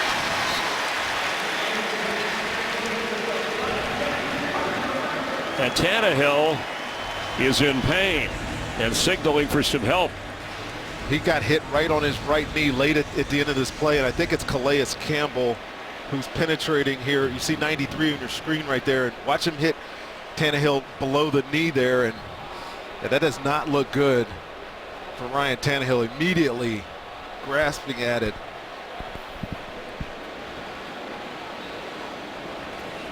And don't blame Calais Campbell there. I mean, he was falling to the ground as he was coming off that block, and that was not an intentional dive at his knees. I know Calais, he's not that kind of player anyways. But this does not bode well for the Miami Dolphins. Matt Moore's had some experience starting in the NFL, was a starter here in Miami, and they're going to need to rely on him if Ryan Tannehill is indeed severely injured here. And he's been an Iron Man for this team. I mentioned this was his 77th start, all the possible starts since his rookie season in 2012. And on the other end of the play, that was the reception. This is the hit. As he's up and the fans applauding, but Tannehill is now standing and walking over to the sideline. That's what the cheer was about. So I think you know where they stand. The 3 touchdown passes equaling his season high in this game. His career high is 4, but Clyde Christensen, the offensive coordinator with Gase there, will help him over on the sideline. And Matt Moore, the 32-year-old backup from Oregon State in his 10th season, 6th with the Dolphins, will come in. I mentioned Tannehill's season high equaling 3 touchdowns, the early strike to Kenny Stills. He moved it around to his tight end, and then Deion Sims, and then running back Damian Williams. A 21-9 advantage. First down at the 45 of Arizona as Tannehill will be checked. 180! Jay Ajayi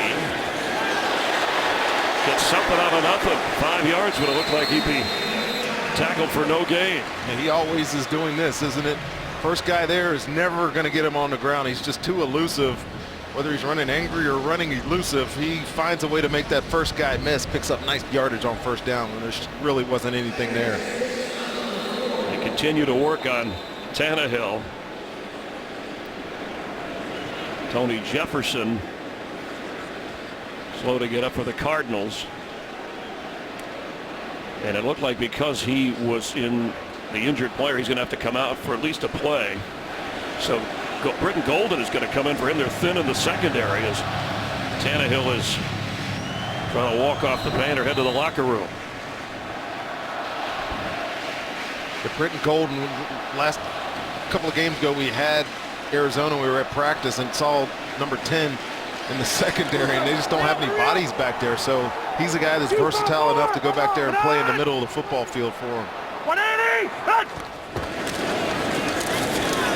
Ajayi to the 38-yard line. It'll bring up 3rd and short as the clock runs, and the Dolphins will be happy to see that clock run as Tannehill heads to the locker room.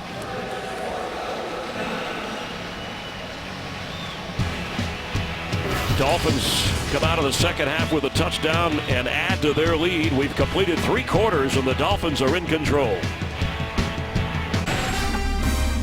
Rodney Barber, Chris Myers, and just in case there's another injury at quarterback, you got Don Strock, one of the great Dolphin backups in history, and then, of course, Bob Greasy, the Hall of Famer who finished up that perfect season for Don Shula and that Dolphins team in the 70s. Joe Rose alongside Jimmy Cephalo as they called the radio broadcast for Miami. Of course, Earl Morrall, a great backup, has a street named after him. You got 44.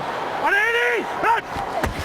On 3rd and 4, Ajayi fights hard but short of the first down as Matt Moore is in for the injured Ryan Tannehill, and we'll keep a close check on that. Holly Saunders down on the sideline as Tannehill went to the locker room. So on 4th, they're going to go for it here, try and keep the clock running and keep possession of the football. You're in that area on the field where it doesn't make sense to punt the football, and their kicker, Franks, does not have a strong leg, and I think this is a good decision by Adam Gase. Show the moxie of your team, show the intention of your team to win this football game, see if you can get this first down. This may be the defensive stand for Arizona for the season. Of course, this could change things.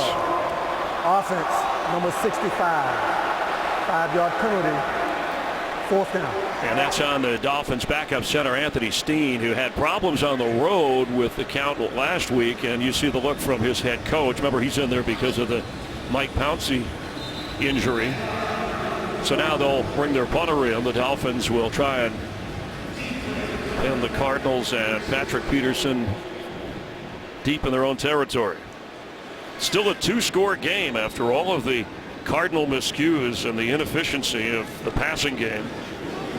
Under 50 yards passing for Carson Palmer in this game. That's unbelievable. With the kind of receiver talent that the Cardinals have, it is shocking. Fair catch called for, so let it bounce. And the Dolphins are on top of it. They did not fall for it. An alert play by Walt Aikens. I got to tell you what, this is one of the best special teams plays you'll see. This ball takes a weird bounce and goes behind him, but look at the athleticism and the one-handed stop on the 1-yard line. Remember, if any part of his body touches the line or the end zone, then it's a touchback. So that was terrific body control after the fair catch sign, and Peterson let it go. Yeah, if any part of his body touches and he doesn't reestablish himself back in the field of play, it would have been a touchback, but great job by Walt Aikens on that special teams play.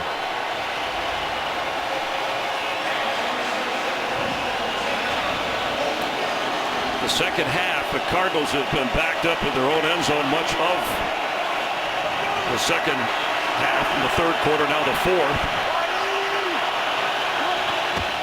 Palmer to throw from his own end zone. And catch made by Michael Floyd, who gets out to the 15. That'll move the chains. Only the second catch by Michael Floyd, and really Byron Maxwell's given him a lot of respect there. I don't know why he would, because there's no way that Carson Palmer's got time to throw a deep ball there. I would have challenged Michael Floyd right there and not given that completion up, but gets them out of the shadow of their goal line. See if they can get a drive going here, Chris. This has been the worst performance of the Arizona offense that I've seen in a very, very long time. David Johnson, top of your screen as a receiver. Palmer steps up, and he's going to have to run and slide. I mean, look how quickly Carson Palmer has to react in the pocket here. I mean, between Ndamukong Suh in the middle and Cameron Wake on the right side or left side of your screen, watch how quickly these two guys affect the quarterback. Watford has no chance. Ulrich John's getting blown by, and Carson Palmer's not a runner, has to step up and get something positive out of it. Well, would you make some adjustments, bring in an extra tight end or something to help? You know what, it's not, I doubt they have it in their playbook. Bruce Arians is a guy that sticks to his game plan. If he gets pressure, he relies on hot reads, and he's going to do what he does. Pass is caught by Fitzgerald, a good block. His second catch of the game as he's thrown down at the 30. But good enough for a first down after Nelson threw the block.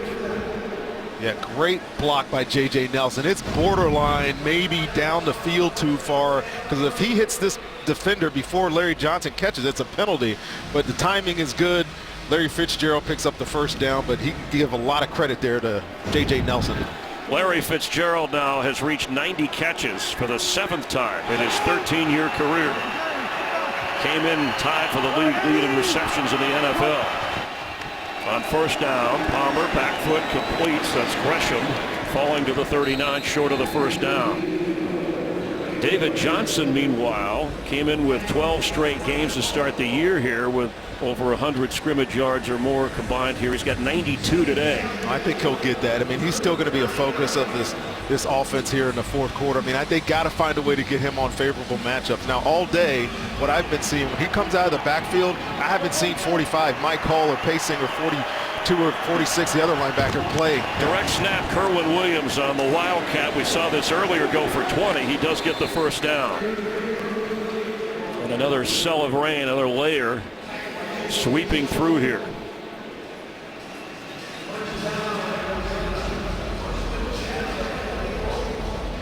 Under 11 minutes to play.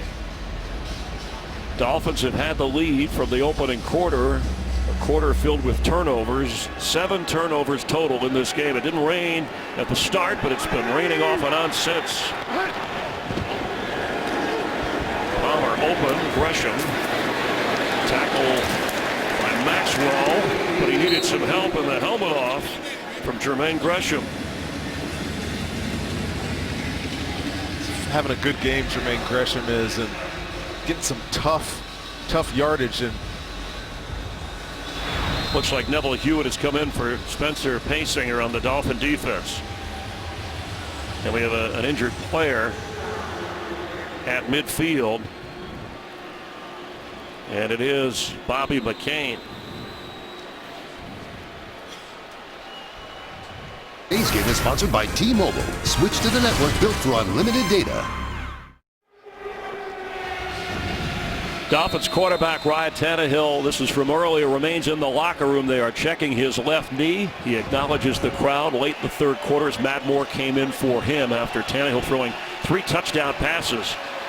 Meanwhile, Jermaine Gresham with his third catch from the 46 of Arizona. The blitz coming. Fitzgerald hit hard as he caught it by Neville Hewitt, but short of the first down.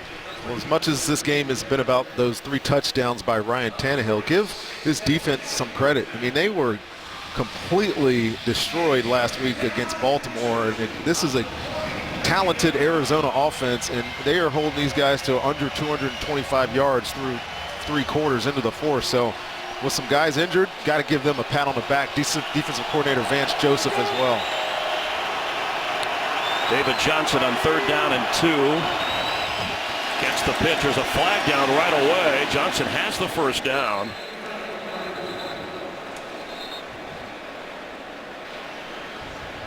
A turnover and penalty plagued game. Throw the weather in too, and injuries as well.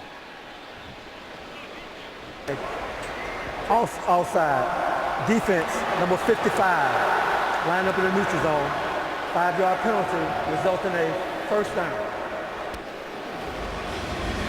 Even though he had the first down, the penalty would stop the clock, and every minute precious here for Bruce Arians. They have really not sustained a drive. The Nelson run was 56 yards. They made a 56-yard field goal after Catanzaro missed from 41. Trailing by 12. From the 46 of Miami, pressure coming on Palmer, and he's going to get sacked. There's Cameron Wake again. And Earl Mitchell was in to help. The flag down in the secondary.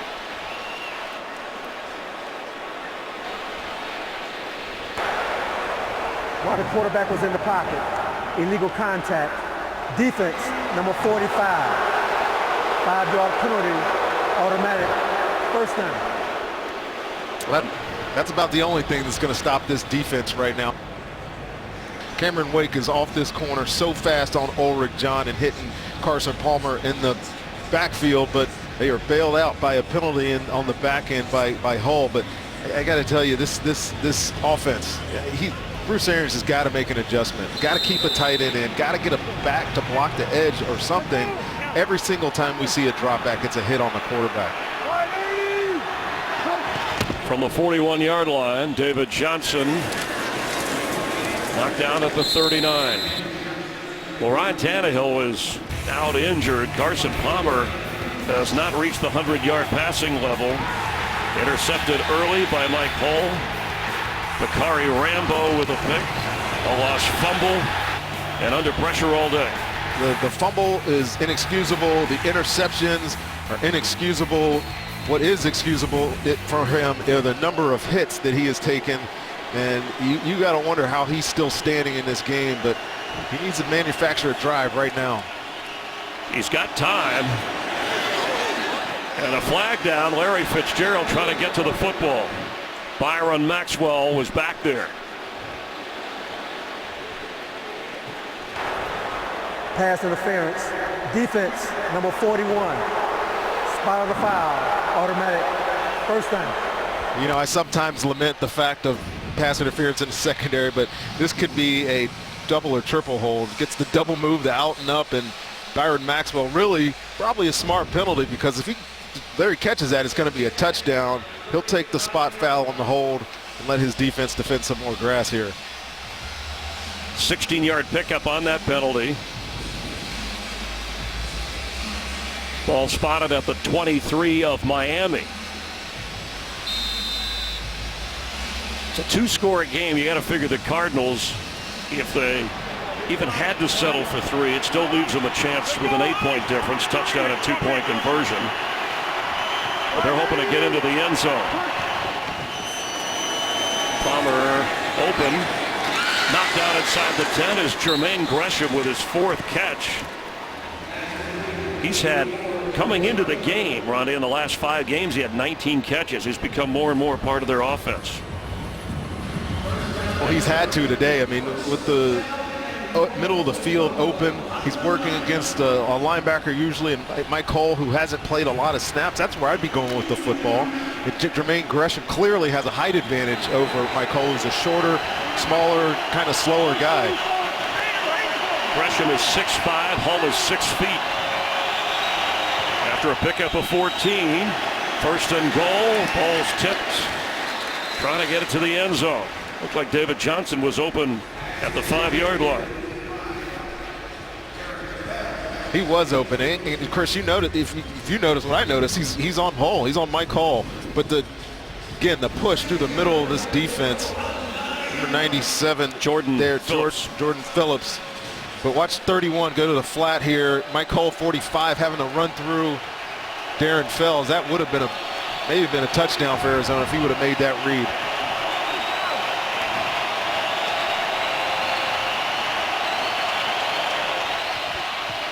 Second and goal. Palmer throws behind, and it's incomplete. That was Darren Fells, the other tight end. It's 3rd and goal. Even when Palmer has connected, his throws have not been pinpoint.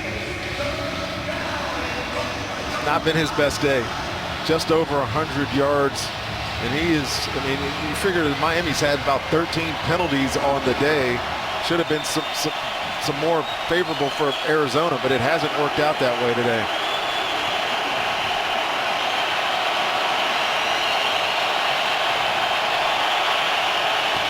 on 3rd and goal. Palmer for the end zone. Catch made, and yes, touchdown, Britton Golden.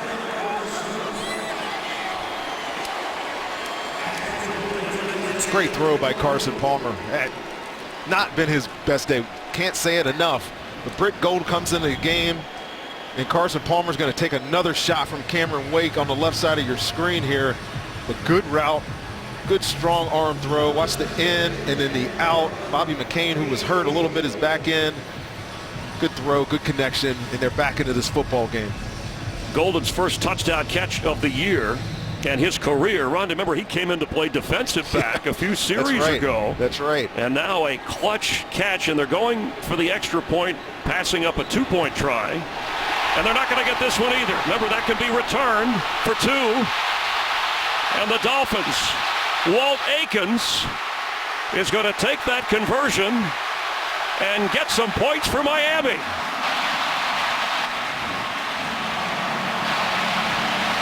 Well,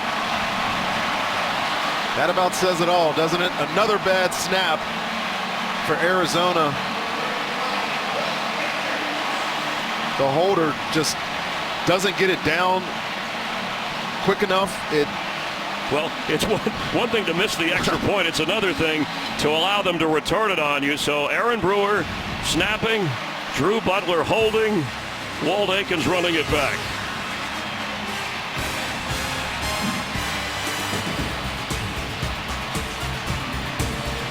Give the Dolphins credit for the block and then the return by Aikens. Catanzaro continues to have a miserable day, and it was Jordan Phillips who got his hand up, number 97, to bat down the extra point. I'm not sure if the snap hold made a difference, but every type of malady that can happen on special teams for Arizona has happened today. And Bruce Arians, I mean, he's frustrated with everything about this football team and this football game today.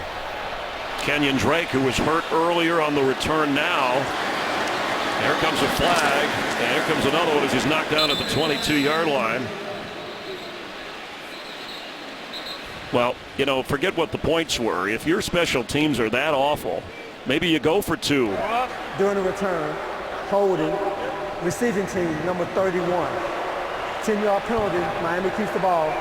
First down, timeout. Tough break for Michael Thomas, who leads the team with 15 special team tackles, but he's got a penalty that'll back up the Dolphins. Today's game is sponsored by K Jewelers. For 100 years, every kiss begins with K. Watch live local Sunday games right on your smartphone with NFL Mobile in any kind of weather. And if you're a Cardinal fan and you just saw that extra point and run back, you're wondering what the heck is going on with this team that played in the NFC Championship game last year, fighting for playoff survival, trailing by 8 after scoring a touchdown and botching the extra point. Miami has Matt Moore trying to protect the lead as Ajayi runs hard to get across the 12, 13-yard line. Late in the third quarter, Ryan Tannehill went out with a knee injury after throwing 3 touchdown passes.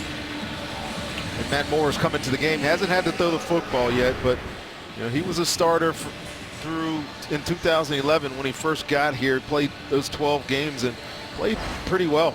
But I think this game going forward here is going to be all about Jay Ajayi. How many touches is he going to have here in the last 6 minutes of this football game? I'll tell you how a game can be turned upside down. The Cardinals marched 99 yards to get a touchdown, and then the extra point run the other way by Aikens got Miami to protect that 8-point lead. Check in for a game break with Carissa Thompson. Thanks, Chris. A huge play here. Washington down 1, under 2 left in the game. Chris Thompson, a 25-yard run, puts his team up 27-22. Chris, Rhonda, and Holly. All right, thank you. The Redskins, one of those teams in the playoff mix in the NFC that the Cardinals need to fall by the wayside over the remaining regular season. The Dolphins trying to get their 8th win of the year, facing a 3rd and 9. Damian Williams, the running back. Matt Moore in his own end zone, and incomplete. And if the Cardinals offense can get something done, it would put pressure on the Miami offense with their backup quarterback in there. That's exactly right, Chris. And this offense of Arizona will get back onto the football field here, and they're going to have to go score and go for 2 down by these 8 points. But I got to tell you, this defense of Miami today, other than that last drive, I think they have stepped up big time today. They put so much pressure on the quarterback. David Johnson is yet to top the 100-yard mark in total yardage, so give them some credit. They're going to have a big stop to do coming up now. The punt drops, and at midfield, the Dolphins down it. Matt Darr with the kick. And good news for Dolphin fans to see Ryan Tannehill back on the sideline. But Carson Palmer will lead the Cardinal offense straight ahead. And Ryan Tannehill coming back out of the locker room moments ago after being injured late in the third quarter, checking his knee, and looked the emotion in his eyes, some pain. Sometimes the looks and the reactions by teammates tell the story, and I'm not going to guess what's wrong with Ryan Tannehill, but clearly shaking his teammates and his coaches, consoling him. And Brendan Albert came over right when he came to the sideline and hugged him up, and that's Mike Pouncey there. So can they hold on with Matt Moore? Right now the Dolphin defense, which has done so well against Carson Palmer and David Johnson and Larry Fitzgerald, protecting an 8-point lead with 5:14 to go.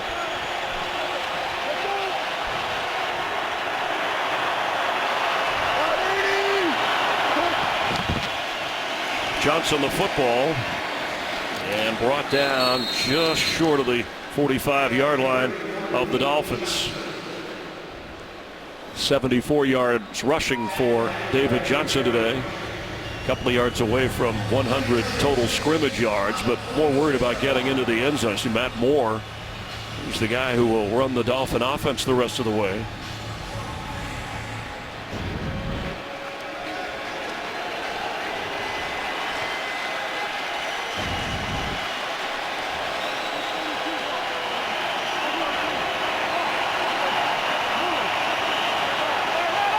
Blitz coming, pass is tipped, but caught by Jermaine Gresham, who slips a tackle and gets a first down. What a great effort play by Jermaine Gresham. First of all, he has to make a great catch after the tip pass here. And then this is what we've seen from him all day. He's been such a big factor in the pass game, but it's the yards after contact that have been crucial for this offense today. Another example of it there. He's the game's leading receiver with 5 catches in his second year with the Cardinals. Remember, he was a Pro Bowler with Cincinnati. Went to a couple Pro Bowls in his 5 years with the Bengals. Palmer throws. David Johnson with the catch and gets a first down inside the 25 of Miami. And that'll bring his string of 13 straight games to open the season with 100 scrimmage yards or more. And that, with the franchise record, the new mark. And tying Edgerrin James with the NFL mark.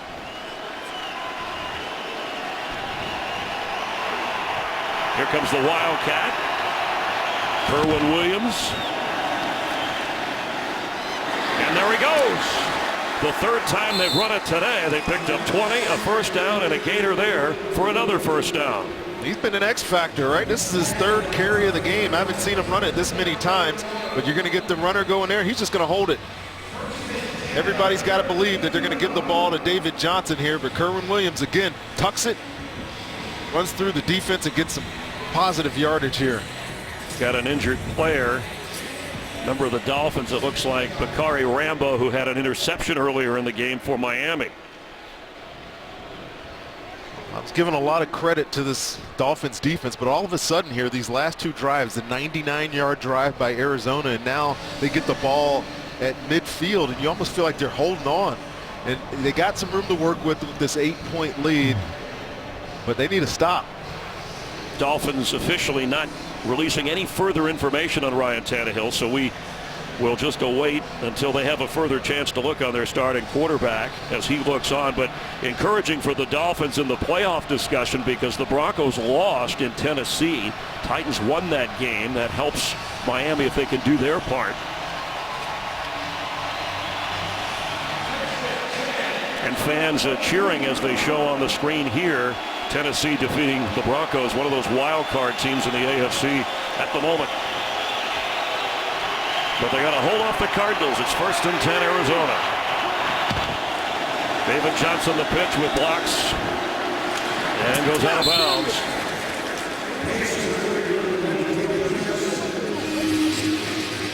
Cardinals have never led in this game. They've committed 4 turnovers, and the rain has come and gone. It's eased up a little bit now. It's more holding on to the football than footing that has been a story in this game. Well, those turnovers early were definitely because of the wet football, the fumbles, the interceptions. You're in a position here, Arizona. 4-down territory, I would believe. You got David Johnson in the backfield, 2 tight ends. Let's see if they give him the ball here. Palmer, end zone throw. Fitzgerald hit hard between 2 Dolphins. And incomplete. It was Isa Abdul-Quddus and Maxwell.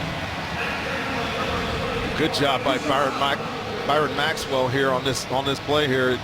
Almost thought this was going to get into Larry Fitzgerald's chest, but he did a good job getting over the top of the shoulder, getting his hands on the ball, and almost intercepted it.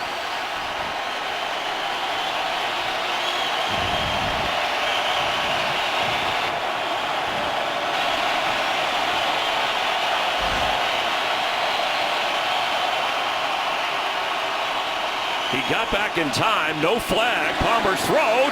Did he hold on? It's a Cardinal touchdown. J.J. Nelson, his 2nd of the game. Well, this is fortunate for Arizona because Cameron Wake was unimpeded to the quarterback. I'm surprised they didn't call that play dead. I don't think there was any contact made, but let's look at the catch. That's a catch. Good strong arm throw. J.J. Nelson secures the catch and got it. Cardinals are 0 for 3 in 2-point conversions this year.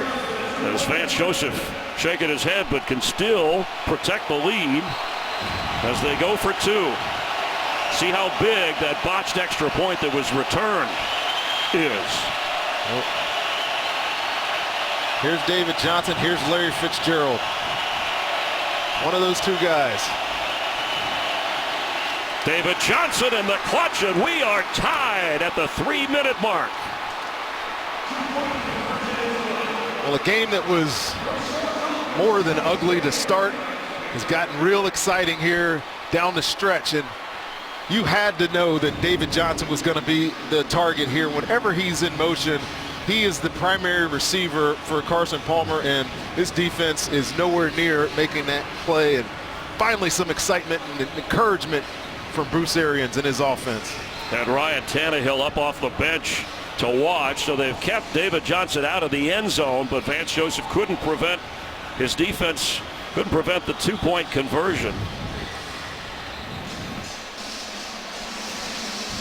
With Rondé Barber and Holly Saunders, Chris Myers. Hope you're enjoying the NFL on Fox. It's rained off and on all day here in South Florida. The Dolphins with Ryan Tannehill injured late in the 3rd quarter after throwing 3 touchdowns. Moments ago, David Johnson on a 2-point conversion. The Cardinals, after a disastrous first half, have rallied back to tie. Carson Palmer suffering a couple of interceptions and losing a fumble, but has battled back. Just over 3 minutes to play. And special teams have hurt the Cardinals as the rain continues to fall. Miami had a botched extra point run back for 2. This will be a touchback.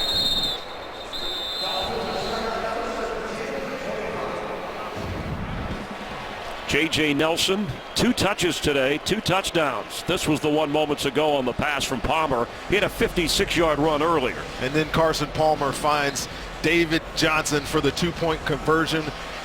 Got that block kick, but they got it back with a nice throw and a nice drive from the 50 for this Arizona offense that now all of a sudden has over 300 yards of production, whereas in the first half, I don't know that they were over 100. 7 turnovers combined in this game. Injured Tannehill means Matt Moore will have to lead the Dolphins from their own 25. Rain coming down again. The pass incomplete. Intended for Devontae Parker. Kicking has been a major story. Special teams issues. A high snap. And a missed extra point for Bruce Arians' kicker, Chandler Catanzaro. He hit the upright from 41, wasn't good, but then made a 56-yarder. But then this extra point block returned by Walt Aikens all the way for 2 for Miami. Will it come down to a field goal? Ajayi brought down right away.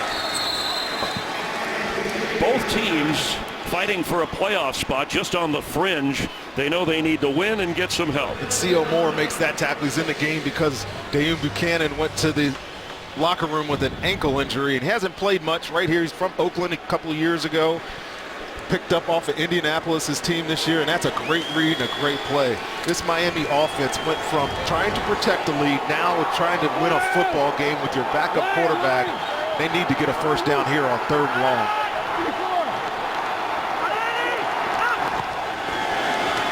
Matt Moore, Jarvis Landry, the catch made but short of the first down. And Patrick Peterson, who played his high school ball at Blanche Ely with the Tigers from Pompano Beach, his first game back.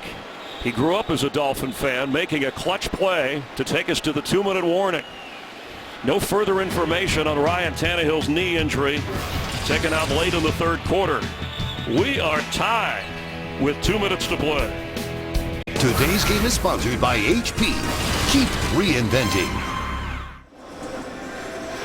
With Rondé Barber, Chris Myers, the Cardinals called a timeout with 4 seconds before the 2-minute warning, so they reset the clock. Jerome Boger, our referee. 2 timeouts remaining for the Cardinals. 8th punt of the game from Matt Dahr as the rain continues to fall. Peterson, no fair catch, and brought down right away at the 25-yard line. And now we will officially mark the 2-minute warning with under 2 minutes to play. It was a crazy start to the game. A first half filled with turnover after turnover. It wasn't raining at the start of the game, was in the forecast, and when it came down in sheets and rather inconsistently, and it had an effect. And it's doing it again. Well, it's been a sloppy game. It was ugly early in the football game. All the turnovers, the fumbles, the interceptions. But this Cardinals offense is taking a lot of pressure today. Carson Palmer was hit relentlessly in the first half and early part of the second half. But since they got that long touchdown drive to start the 4th quarter, they've looked to be the aggressor. And this Miami defense that needs a stop right now has got to step up, play for their playoff lives, I think, Chris. For either team, the Dolphins scored early and led the entire game until moments ago when the 2-point conversion allowed Arizona to tie the game. And Ndamukong Suh looking in, wondering what to expect from Carson Palmer, who had his worst half as a member of the Cardinals, passing for fewer than 50 yards. Well, this rain is really coming down again. We haven't seen it dump this much since early in the football game. Look for Arizona to find their surest-handed guys. That's going to be David Johnson. It's going to be Larry Fitzgerald. And today it's been Jermaine Gresham, the tight end, number 84. Bottom of your screen is the running back / receiver, David Johnson. Palmer loses the football and falls on it.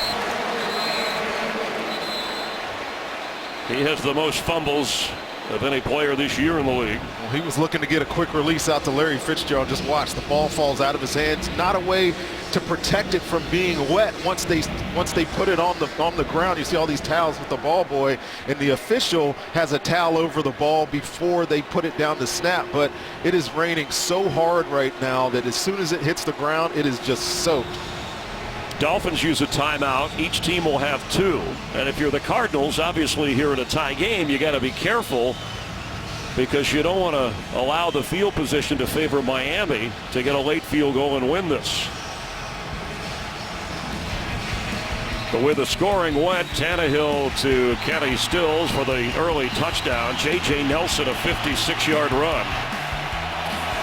That got the scoring going in the first half. Miami led at the half as Palmer to David Johnson.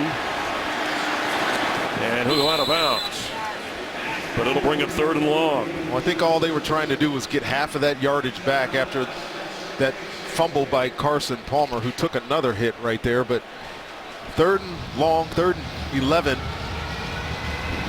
You got to wonder if they're going to try to go for this or try to play for overtime here. And Jason Jones jumps into Carson Palmer's neck there. Big 3rd down here.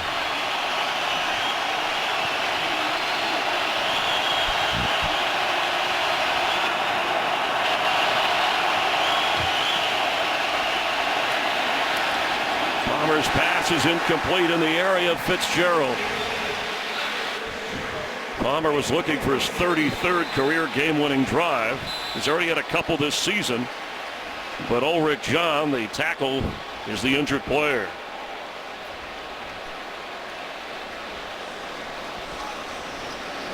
It's worth repeating, Ronnie, because the weather, the injuries, the penalties, the turnovers. Arizona. Cardinals are going to use a timeout. They're not going to use a timeout. They have 2 remaining. So just to recap the other scoring, that was Deion Sims, the second of Tannehill's 3 touchdown passes. This one going to Damian Williams. He was injured at the end of the 3rd quarter. Carson Palmer to Britton Golden, and then the J.J. Nelson and 2-point conversion to Johnson, and that's how we wound up tied, again with all the special teams and kicking adventures. The injury to Ulrich John necessitated the called timeout for Arizona, so they lose one here. Just over a minute and a half remaining in this football game. And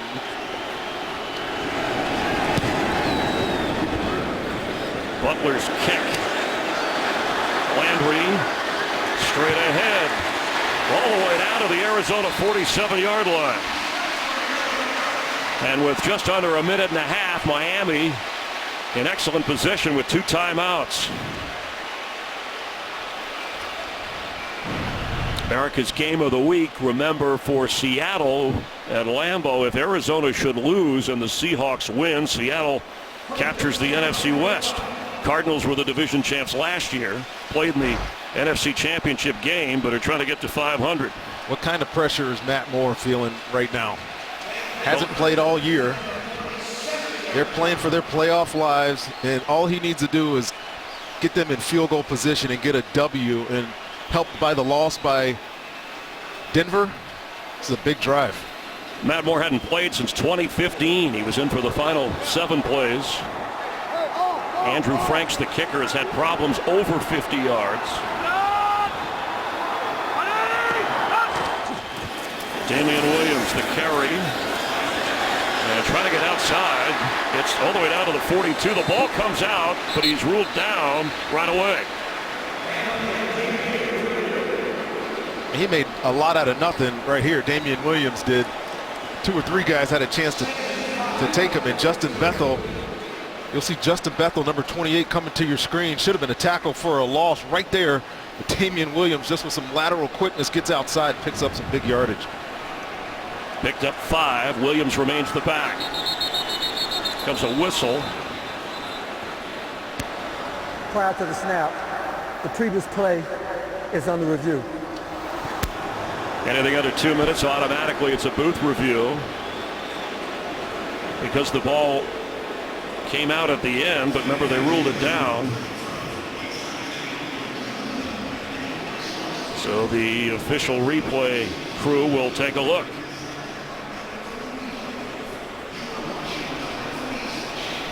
The only thing they could be reviewing, right? Well, Mike Pereira will clean this up for us. Our Fox rules analyst is standing by. Mike Pereira.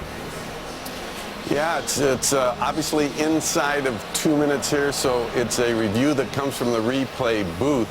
They're checking to see if it was a fumble. The second aspect you do have, Arizona picking up the ball in the continuing action, but as we look at it, we actually think the forearm, based on what we've seen, and we think that that was on the ground, so he is down by contact as we look at the shots with you.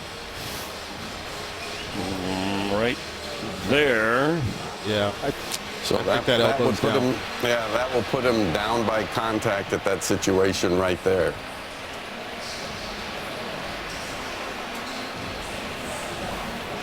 Well, that's how it was ruled on the field, even though we saw the ball come out. As you said, Mike, we clearly saw a Cardinal recovery before it went out of bounds. But after reviewing the play, the rule on the field is confirmed. The runner was down prior to the ball coming loose.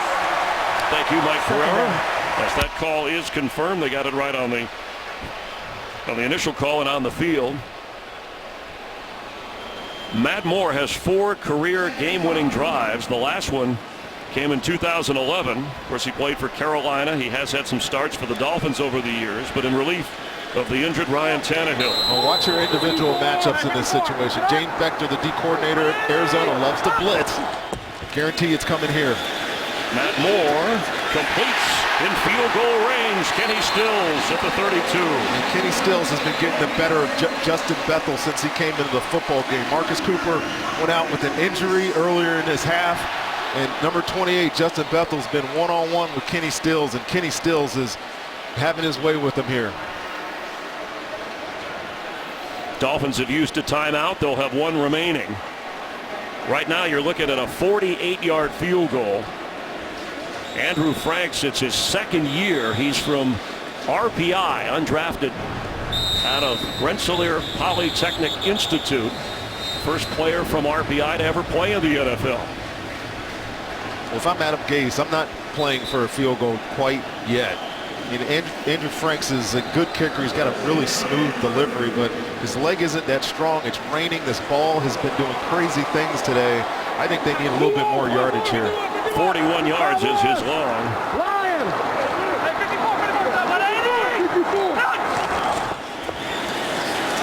Matt Moore gets rid of it. Open is Stills. He's got it. There's a flag down, and he's down inside the 2.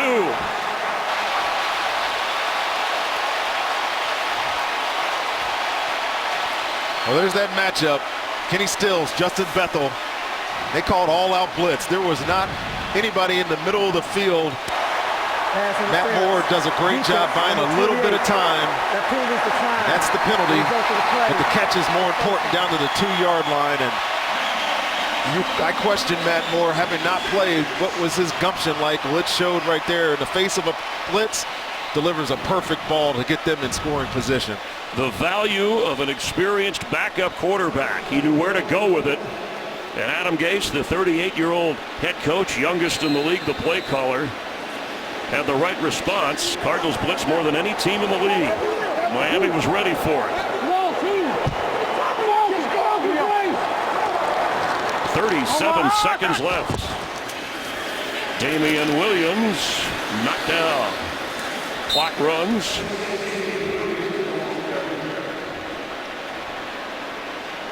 James Bettcher, defensive coordinator for Arizona, can only look on.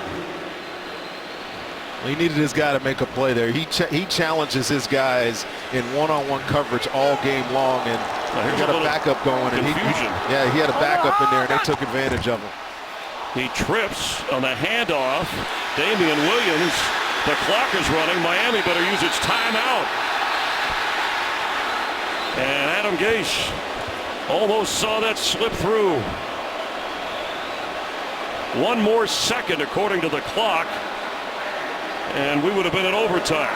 Well, Damian Williams trying to do a lot extra after this almost botched handoff. Matt Moore falling, coming out, and he's got to be more aware. I mean, it's not a situation you practice a lot, but he had to know that time was running out on him. So this is less than an extra point.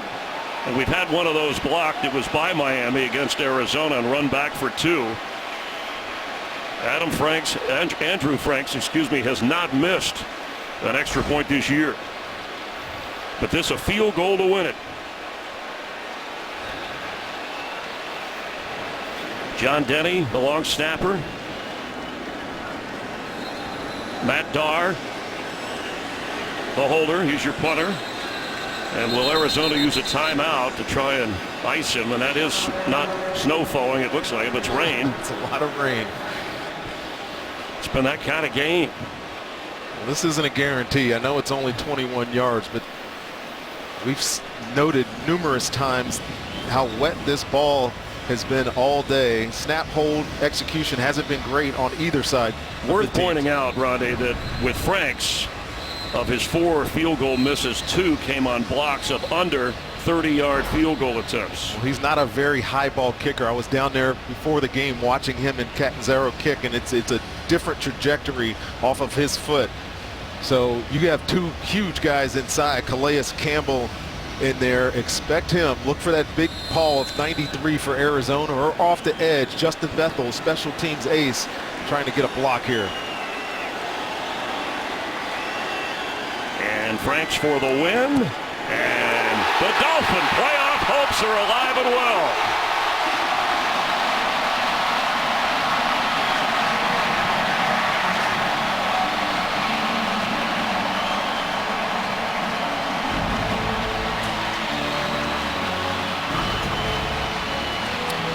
The Dolphins win it at the buzzer. Coming up next, America's Game of the Week. Some will see the Seahawks and Packers, others the Saints and Bucks.